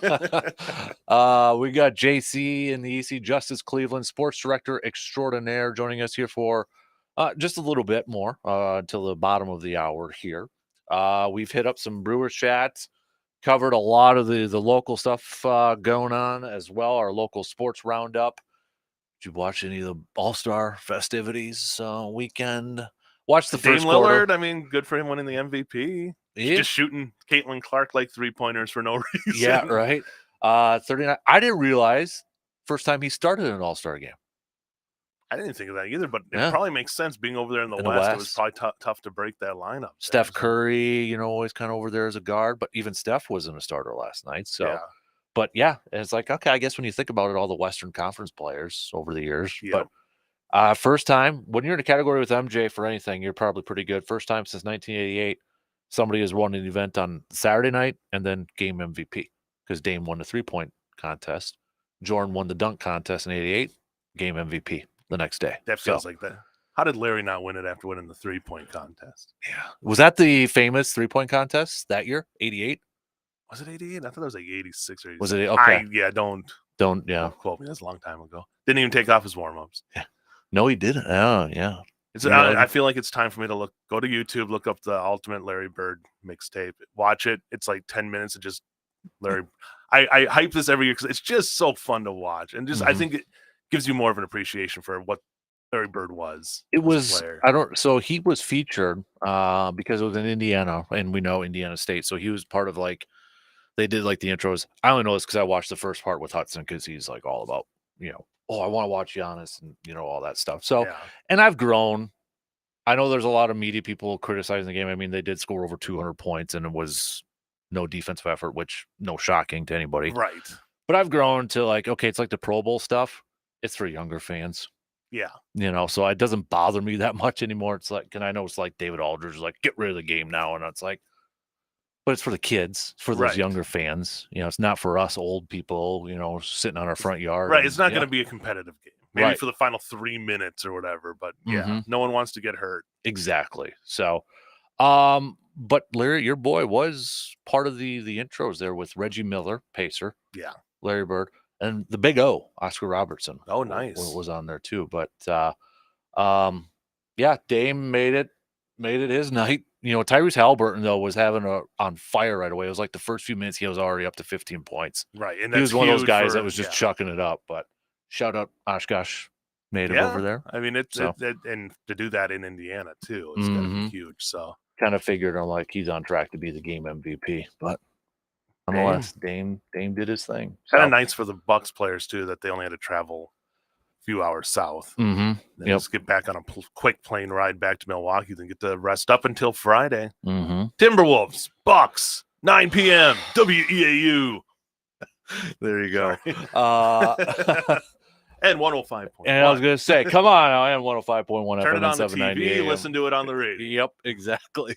We got you covered, Chippewa Valley. Yes, either exactly. Way. But you look at the second half, Bucks have the third toughest schedule.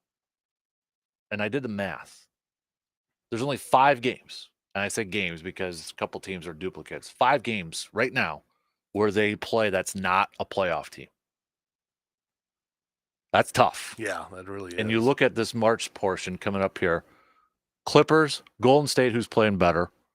Lakers, Clippers, Sacramento, Philadelphia, Phoenix, Boston. Yikes. Yeah, that's going to be a good test and see where they can end up in the conference standings after all this. If they got to play obviously better basketball than they played in the last this month.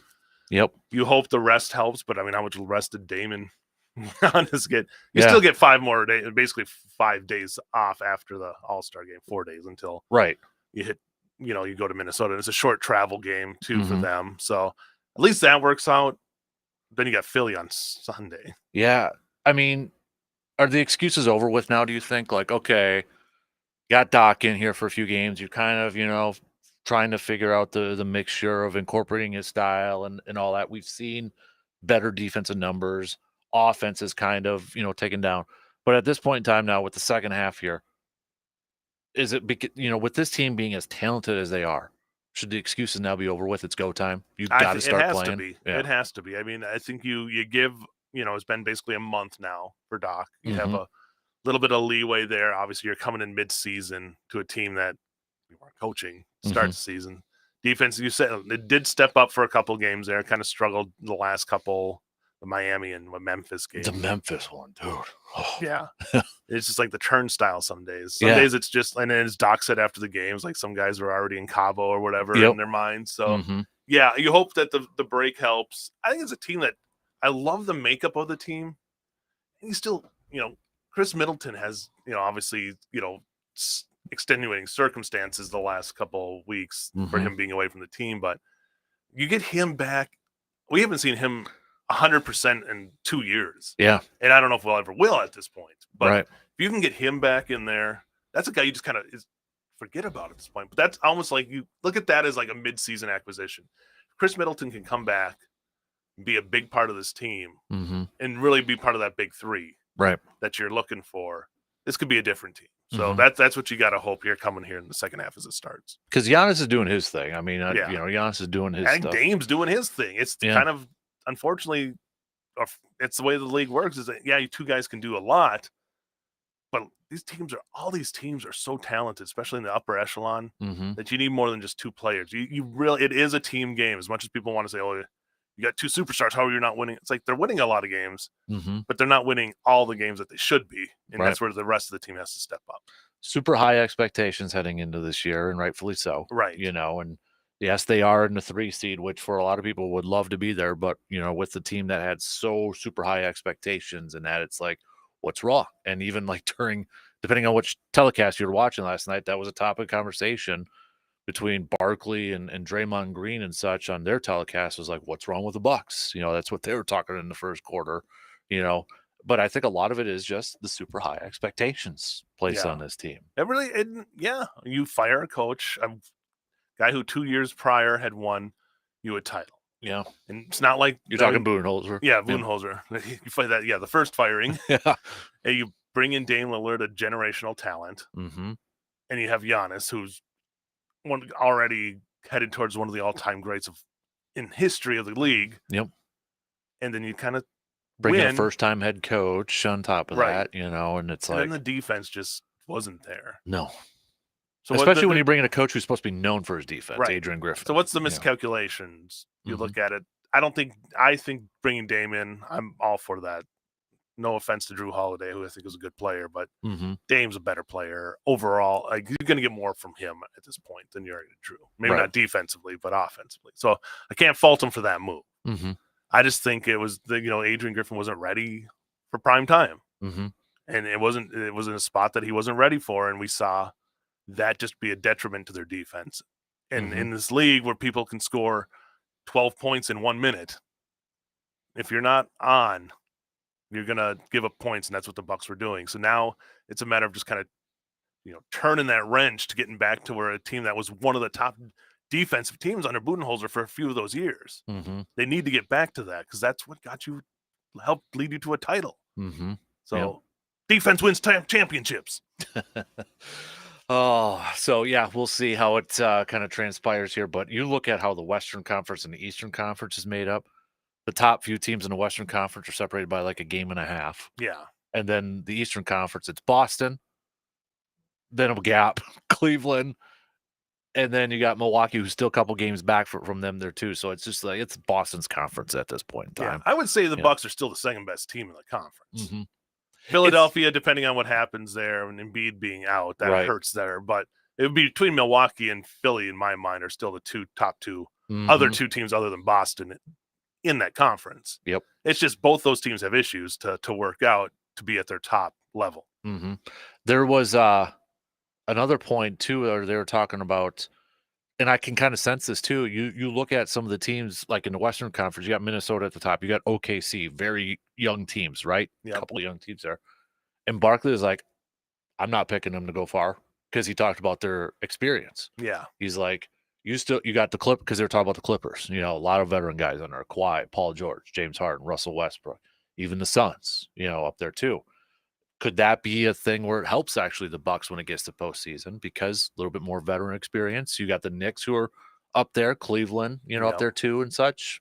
Possibly. We'll see. I mean, Indiana, too, is another team that is Mm-hmm. really young, and you wonder what can happen to them once they get in the playoffs. I think there's a team like Miami. Then we've seen Miami be enough players that are veteran laden Mm-hmm. that could be an issue, that they're able to take some of these younger teams and experienced teams and get the win. So, yeah, I mean, it's boding to be a fun. I've been saying this about a lot of postseasons, but this one, NBA wise, Yeah. I don't think there's, you can say Boston's a front runner, but I don't feel like they are. I think it's going to just kind of. They've got issues too. Yeah, it's just going to be one of those maybe that just comes out of the blue again, Mm-hmm. where you're not expecting a team on each side Mm-hmm. to do that. So, before I want to get back to a Brewers nugget here that I just read here, but before that, Badger wise, hoops, they got 5 games left in this regular season. I thought I jinxed them by saying, "Hey, start watching this Badger team when they were getting ready for Nebraska and they were number 6." Maybe it was Justice that jinxed them by getting ready for credentials for the conference. Yeah, Big tournament. Ten conference tournament over in Target Center. I'm like, maybe we'll get some credentials for that. And it's just been all downhill since I did that. I mean, you want to talk about a complete tailspin with this group. Did we overrate them? I think they were playing above their head for a lot of it. Mm-hmm. Have come back down to earth and then, throw in some struggles. You got 5 games here to kind of right the ship before conference tournament too. Right. So 7-8 games left here. You think about it before the NCAA tournament. Mm-hmm. Yeah, I want to see what this team can do. Defensively, we were talking off air. It's like this is a team that prides themselves on defense, and they're just not getting it done. It's same, it's kind of with the Bucks. It's like, where has this defense, where has that traditional Badger defense gone? Mm-hmm. A lot of it, and I'm not going to put just all on Stephen Crowell.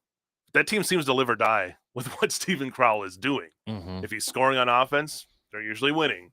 If he's getting some stops on defense, they're usually winning. But when he's not doing either of those, it changes the dynamic of that team. So you got to hope that they can just get something going defensively, and obviously offensively can be up or down. They're hot or cold, but they're not the teams that I'm going to count out just because we still know this team could beat anybody. But as I've said for how many years on this show, it's the Badgers. They can beat anybody, and they can lose to anybody. Exactly. So 5 games left. Maryland coming up on Tuesday. They still got Illinois and Purdue and Rutgers, who they lost to as well, on their schedule too. So ain't going to get any easier. And Purdue, I mean, I don't, other than UConn, who dominated Marquette over the I don't weekend, know if there's a team that's dominant anywhere. Yeah. Purdue's human. Yep.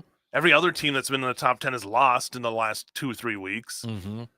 Exactly. So it's just been UConn, and it's just shuffling of teams down and up the top 25. So I don't think other than UConn, there's a dominant team right now in college basketball. Hudson might be onto something. I asked him yesterday if he was going to do a bracket because he won it last year.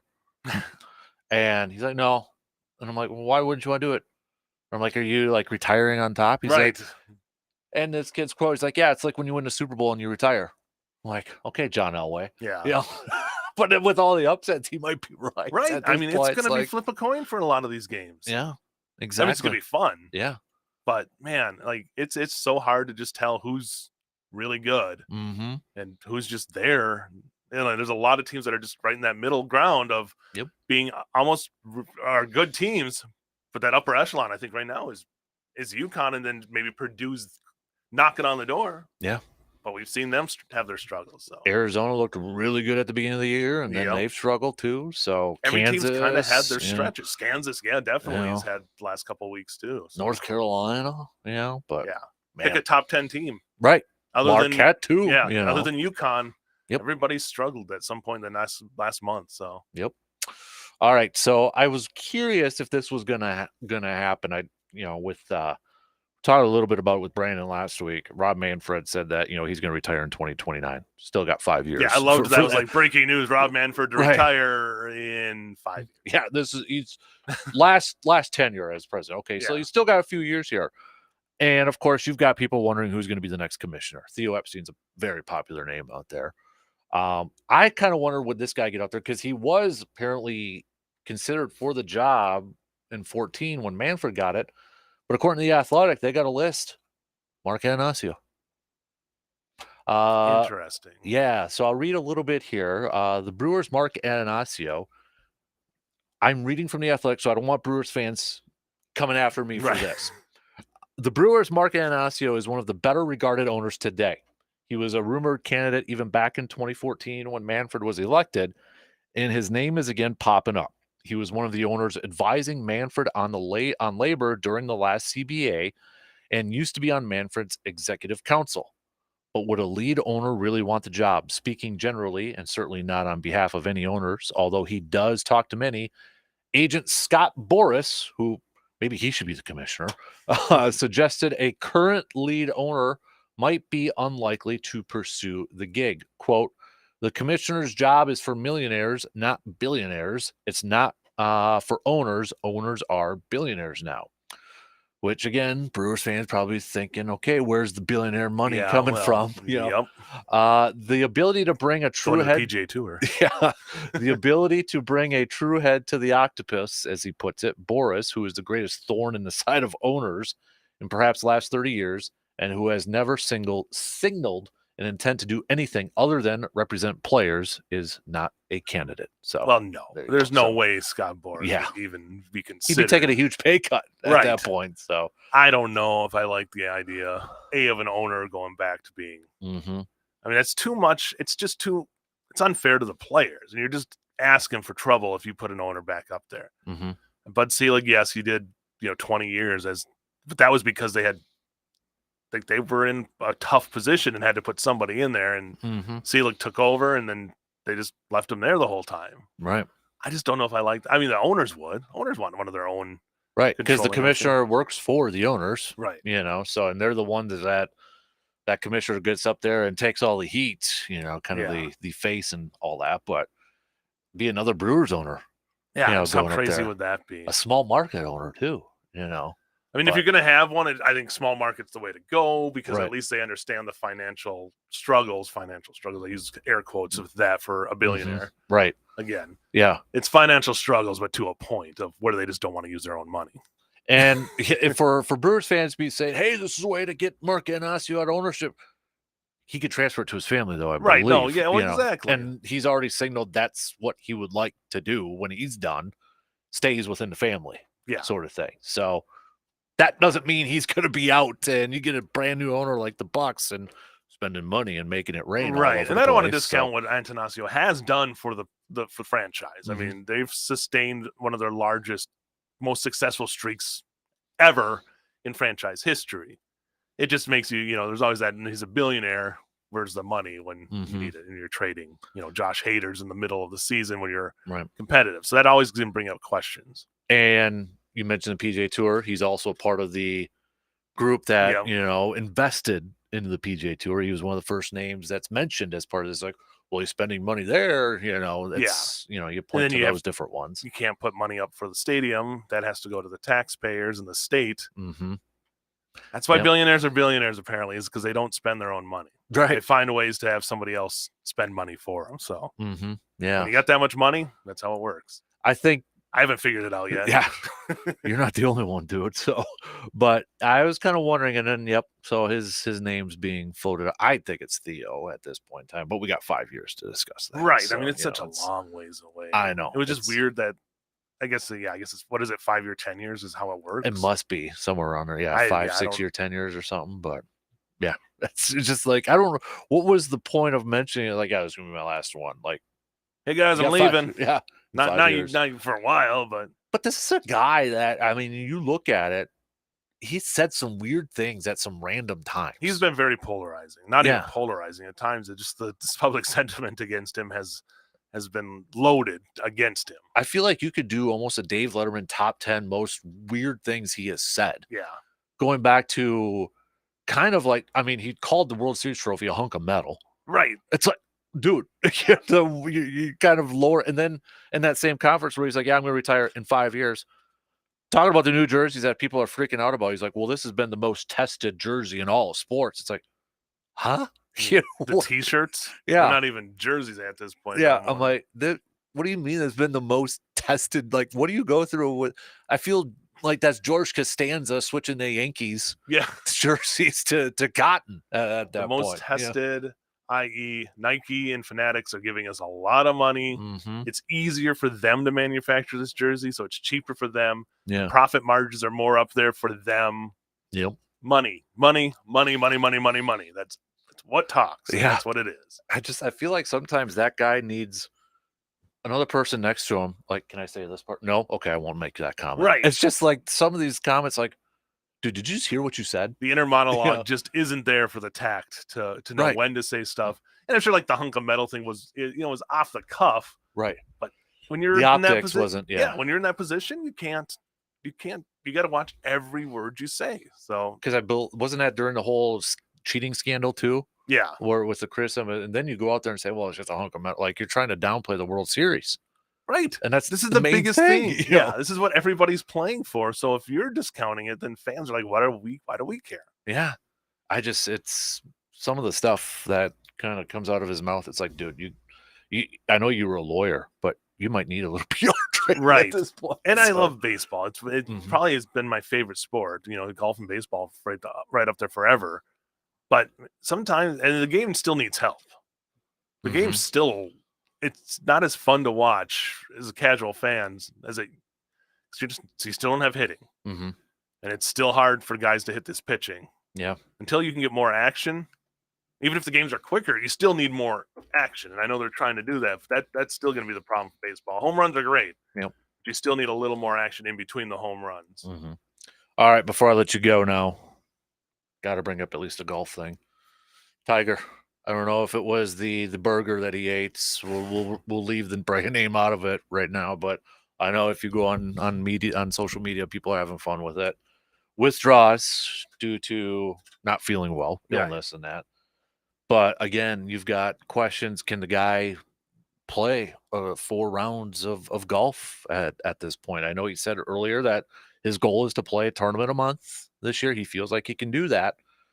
You got the Masters coming up here too, but to me, I feel now more than I think at any other point, Tiger's done. Like I'm one of those fans that was just holding on, but now I'm just like, nope, it ain't happening. The only positives were like Gary Woodland saying, like who was playing with him, that a lot of the stuff he looked good, especially on Thursday. Right. Other than his one shank on 18. Yeah. That he still managed to, I think, par. Or yeah. But then he said it was back spasms. Like, oh God, back problems again. Exactly. He said his back's locking out. So I think at some point we got to accept that Tiger's never going to be. There's always that hope that he can be back to this guy who's winning tournaments all the time. Yep. Will I say he'll win? Is there still a chance he wins another major? There's still a chance. I mean, he goes to Augusta. That's muscle memory at Augusta. Yep. And we saw that's how he was 2019. Got the win there. So I think he could still win there. I just don't know if it's going to happen anywhere else. It still could. He could catch fire, but as anybody, I'm getting closer to my mid-40s. You wake up one day, you feel like you're 21, 22 years old. You wake up the next day and you're like, I'm sore everywhere, and I don't know why. And this is a guy who's got like metal in his body. Right, exactly. I mean, that guy's been through so much his body-wise compared to me or anybody else. Like, so he's a lot of muscle. There's a lot of strength in that man. It's just, can it all come together again? I don't know. I hope, because we got one more. He'll play in one more tournament before the Masters. Is it the Players? I think. Yeah. So he'll have one more chance to see what he can do. But I don't know if one tournament's enough. And he's even talked. That's the grind: is getting out there and trying to practice as much as you need to be an upper echelon tour player. Because all those guys are good. You saw it this weekend. At one point, there was 5 guys tied for the lead at 14 under. Yeah. And Matsuyama just took off like a rock. Yeah, nearly takes the course record there. Yep. I mean, the major championship records out of the question, I think, at this point. Yeah. Can he win just one more tournament to break tie with Sam Snead? I think he's got his one goal more. now. I think he's got somehow maybe one more. But again, he's what, up 47? 48. 40. I mean, that's in the terms of golf. I know with Phil winning a couple years ago at 50, 51. Yep. But still, these guys are in better shape than they've ever been. And when Jack won at 47, that was just like, whoa. Mm-hmm. So I don't think it's out of the realm of possibility somebody winning in their 50s again. But with what his body's been through, It's again, I almost. think the Masters would be his best bet. Do you? And I hate to say this, but if it is a goal of his to just win one more tournament, so he's at top, does he just go to a lower tier tournament and try to win it? I don't Is think that that's his? I don't think that's his mindset, no. though. I think he wants to be playing the best Mm-hmm. tournaments, playing his best golf. Yep, I agree. Like, I don't think. No offense, but like if the Greater Milwaukee was still around, would Right. Tiger go back to that one to try to win it and be like, okay, I'm at TPC the Twin top? Cities, like Yeah, that's a yep. that's right after the British Open. I know it's the Open The Open. Championship, Yep. but also, I wonder if he'll play the Open again. For me, that's one of those because when we saw Tom Watson almost win it Mm-hmm. at 59, that's a lot more. It's not so much bombing the ball. Some of the courses are, but a lot of it's just playing the right clubs and just being consistent and And can avoiding. Tiger do that? Do you think he's doing that? That's the tough thing. I don't know Yeah. if he's got the wedge game like he used Mhm. to. It was one of the best wedge players of all time. Right. And the mindset to play maybe a little bit of a shorter game. Yep. You know, yeah, dude, you can't bomb it down there all that time, all that far anymore. Does he have to, and has he changed the mindset? I got to play my game differently a little bit. Kind of like, I'll say Kobe to kind of wrap it up. Kobe at the back end of his career changed how he played basketball a little bit, Yeah. got older, You would think Tiger's been doing that, and I think he has for some aspects of his game.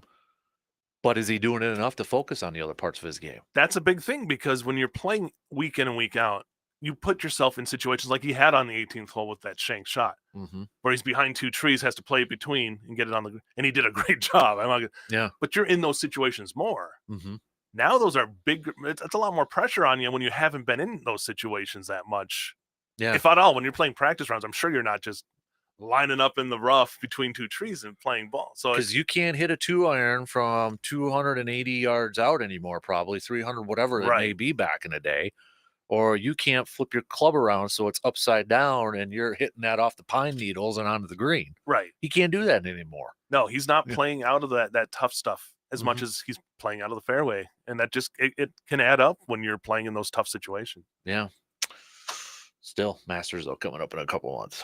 Yeah, I'm never going to count him out there, like I said, because it's muscle memory for a lot of these guys. It's a tough course, obviously. It's one of the Mhm. toughest in the world. Yep. But these are guys who've been playing that course for 20, 25 years. So at least that's like Yeah. going back to your municipal that you play all the time because you've played that course so many times. Well, how old was Sergio when he won? He was in his 40s, right? Mid Right. 40s. So hopefully, I still want him to win one more. I do So, too. yeah, I agree. You're gonna get a Tiger hat. Oh, I see you got your Nike hat on. You're gonna The get Sunday a red. Sunday. Yep. Red. By the way, we got a Monday Daytona 500. That's this right, because of afternoon, too. the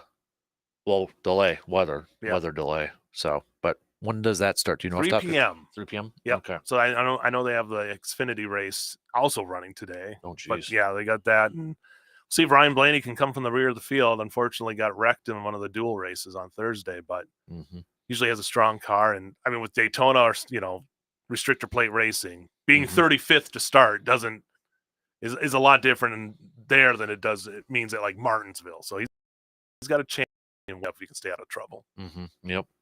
All right, JC. We appreciate it, buddy. Have a good rest of your week. Keep up the good work. I know you guys are going to be busy in the next coming weeks here. So we appreciate all the coverage and all the work you guys do over there. And thanks for stopping by on Thank you Mondays. for having me on, and thank you to all the listeners. Absolutely. Let's take a quick break, and we'll be back with more coming up in just a few minutes.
All right, so you have a little extra money left from your tax return, and you want to do something fun with it, like spending it on yourself. What are you going to get? Well, if you're a hunter, how about a new deer rifle or shotgun for turkey and bird hunting? Spring turkey season coming up next month. Got to get those leftover tags. Now that I piqued your interest, it's time to visit Tilden Gun. Family owned and operated. Sean and Hunter from Tilden Gun are ready to help you find that new deer rifle or shotgun for your next hunting adventure. With the biggest selection in the area and all at the best prices, they'll help you find just what you are looking for. You can either visit tildengun.com to check out their selection and order online, or stop by at 12427 98th Avenue in Chippewa Falls to see what they have in their store, including their used selection and their wall of handguns, plus all the accessories you may need. So once you get that tax return this year, save some money of it, save some of it, and spoil yourself this year. Upgrade to a new deer rifle or shotgun for turkey hunting this year, and let Tilden Gun help you find just what you are looking for. It is time for the weekend hangover.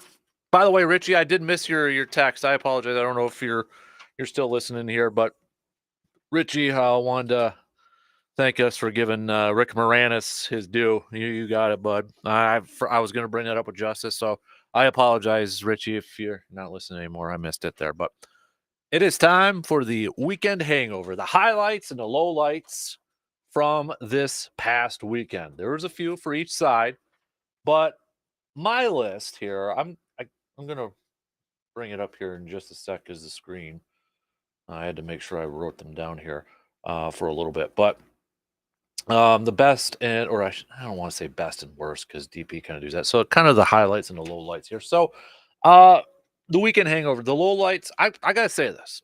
First of all, the one of the lowlights is Badger basketball, because I mean, come on now, what the heck? What are you doing, dude? Like, what are you guys doing right now? What the heck is going on? You're up to number 6. You're feeling good. You're playing good, and overrated, frustrating. Words I can't say. It's disappointing. It's disappointing right now. So, Badger hoops, part of the weekend hangover. The downside of it all. The other one, I'm gonna say this too. So, NBA All-Star Game. I know there's some people, media members, or maybe even Adam Silver, the commissioner, disappointed in how the game went because it was a lot of scoring and no defense. I was reading a little bit here. Adam Silver, maybe a little annoyed after the game, presenting the trophies and such. He said, "And to the Eastern Conference All-Stars, you scored the most points. Well, congratulations." Kind of tell he was maybe a little disappointed that it wasn't a little bit more of a defensive competitive game. That being said, I'm not going to go that route. I'm going to go with this route. So they had a couple of different telecasts that you could watch. The one that my 6-year-old Hudson, because he turned it on TV, got to watch a little bit before he got one. The one that he had it turned on was the telecast with Charles Barkley and Draymond Green. Now, if you know a little bit of history, you know, a little back and forth between Barkley and Draymond Green, they've kind of had their shouts at each other through the media. Here's my issue. The NBA has, remember, Draymond Green was suspended this year for a big chunk. Draymond Green is a, how do I want to put this politely, is a lightning rod in the NBA, and not necessarily for a good reason. Okay. They've suspended him. They've tried to get him some anger management classes, all that stuff. Yet you put him on the telecast. You put him on the telecast. I'm curious why the NBA signed off on that, on a guy who has been suspended for more than a quarter of the season. And you look at his history where the NBA has had issues with him with his anger management. Yet you make him a part of your coverage for the game. Central part of your coverage. It doesn't make sense to me. Maybe this would be better as a grind my gears Tuesday sort of thing, but that to me, kind of a little weekend hangover. Not what that was a low light for me over the weekend, considering the messages, the mixed messages it's being sent. So, low lights, Badger basketball, All-Star, Draymond Green sort of thing. The highlights from the weekend, I'm going back to the Blue Golds. Blue Gold Wrestling, their season, the type of season, their season that they've been having so far this year, it's going to continue. They got, upper Midwest regionals coming up in a couple weeks, nationals and such. They've traveled across the country, different wrestling matches, meets and such, and they've had Tim Fair, Coach Fair, the job that he has done with this program since day one. This group, this team, first time in program history, YI champions. They shared it with lacrosse over this weekend with the YI championships. They're not done. They're not done yet. But just a fantastic, fantastic weekend for them. Fantastic weekend for swimming and diving, both the men's and women's team. YI champs again. And then the end of an era, Zorn Arena, final game, final basketball game being played in the historic gym. We've got the Sonitech Center, brand new facility coming in. A lot of good things are going to happen with that. But I'm a history buff, like I think a lot of you, sports history buff. I love my sports history, and it's definitely an iconic arena. So tip of the cap for all the memorable years and all the games. And my graduation ceremony was in Zorn Arena when I graduated from UW Eau Claire. So my wife's graduation ceremony was in Zorn Arena. Memories for a bunch of different people for various reasons. But tip of the cap to Zorn Arena. That's the highlights from our weekend hangover. All right, let's take our final break coming up. We got picks and predicts brought to you by the Elbow Room. As Justice mentioned a little bit earlier, got the Daytona that's going on, weather delay and such. Wasn't able to get it done yesterday. So we made our picks Friday. Maybe we'll revisit that coming up here. But we got a couple other picks we're gonna come at you as well. So we'll take our final break here and start to wrap up things on this Monday morning. Stick around. We'll be back in just a couple minutes.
Believe it or not, baseball season is practically here. We got pitchers and catchers, spring training games coming up here.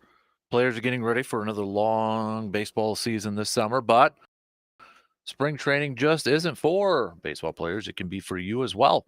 Tired of those aches and pains, and you've been holding off on going to see someone for help? Not anymore. Spring on into Chippewa Valley Orthopedics and Sports Medicine and start your spring training so you're ready for an awesome summer. At Chippewa Valley Orthopedics and Sports Medicine, you will receive surpassed care delivered with compassion and respect. So get ready to get back into the game. Make your appointment by visiting cvosm.com. It is time to do some picks and predicts brought to you by the Elbow Room. The Elbow Room, also your go-to place to catch the races. And with the 500 being delayed yesterday, 3 p.m. today, looking for somewhere to catch it, head on over to the Elbow Room right next to the Banbury Place. Grab yourself some Man Cave Light available over there too. And sit back and watch the race over at our good friends from the Elbow Room. Let's so we don't have any NBA games. We're going to do a couple of college hoop games, and we've got some NHL games to pick here. Let's start from the college ranks. Men's basketball, number 10, Iowa State, taking on number 3, Houston. Houston's 9.5 favorite in this game here. I'm going to go Houston, but I don't think they cover. 9.5, just a little too rich for my blood for this one. So Houston wins, but they don't cover. Women's college basketball, we got number 20 ranked Creighton Blue Jays taking on number 15 UConn. UConn undefeated in conference play. I think that continues. I will take UConn to get the victory tonight. We got some day hockey games too. President's Day here, so we got some day hockey games. How about Toronto taking on the St. Louis Blues? Was that at noon today? So give me Toronto in this game. 14-6-6 on the road this year. St. Louis just 16-10-1 at home. Give me Toronto to win this game. And a battle of my fanism here for the NHL. We've got my childhood favorite team, the Detroit Red Wings, taking on my current team, the Seattle Kraken. Detroit 28-20-6. So far this year, just 13-12-1 on the road. Kraken having a down year this year, 23-21-10. I'm going to go with the Kraken, though. Why not? Let's go with the Kraken today. They get the victory against my childhood team, Detroit. Why Detroit? They were good when I was a kid. I wanted to pick a hockey team, and they were the team I always picked on NHL 94 and 95 on Sega there. We've got also, let's go with the, Carolina's going to beat the Blackhawks. I'm going to pick the Golden Knights to take care of business against the San Jose Sharks. I mean, those are just kind of like top teams taking care of business over there. Let's go. I want to do one more. Yeah, might as well do the Wild game, right? That's another day game here. We got Vancouver, the Canucks taking on the Minnesota Wild. Vancouver, one of the best teams in the league, 37-13-6. Taking on the Minnesota Wild in Minnesota, 25-23-6. They're 13-11-4 at home. Yeah, give me the Canucks. I'll go with Vancouver over Minnesota today. So those are your picks and predicts. Again, brought to you by the Elbow Room. All right. So just a few more minutes to the top of the hour. We'll have a new episode of the Man Cave podcast up shortly after we shut the mics off here. Man Cave podcast brought to you by Hy-Vee and Toyson Ford. Check it out wherever you listen to your podcast. A big thanks to everybody who's been tuning in, and for some of you who have been hitting the ratings button and subscribe buttons over there. Big thanks.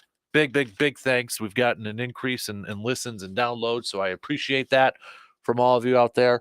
If you haven't done so yet on Apple and Spotify, if you could, 5-star rating on there so others can find the podcast. And along with Apple, if you can just take an extra 5 seconds and leave a positive review so others can find the podcast, I appreciate that. But big thanks for everybody who has done that so far.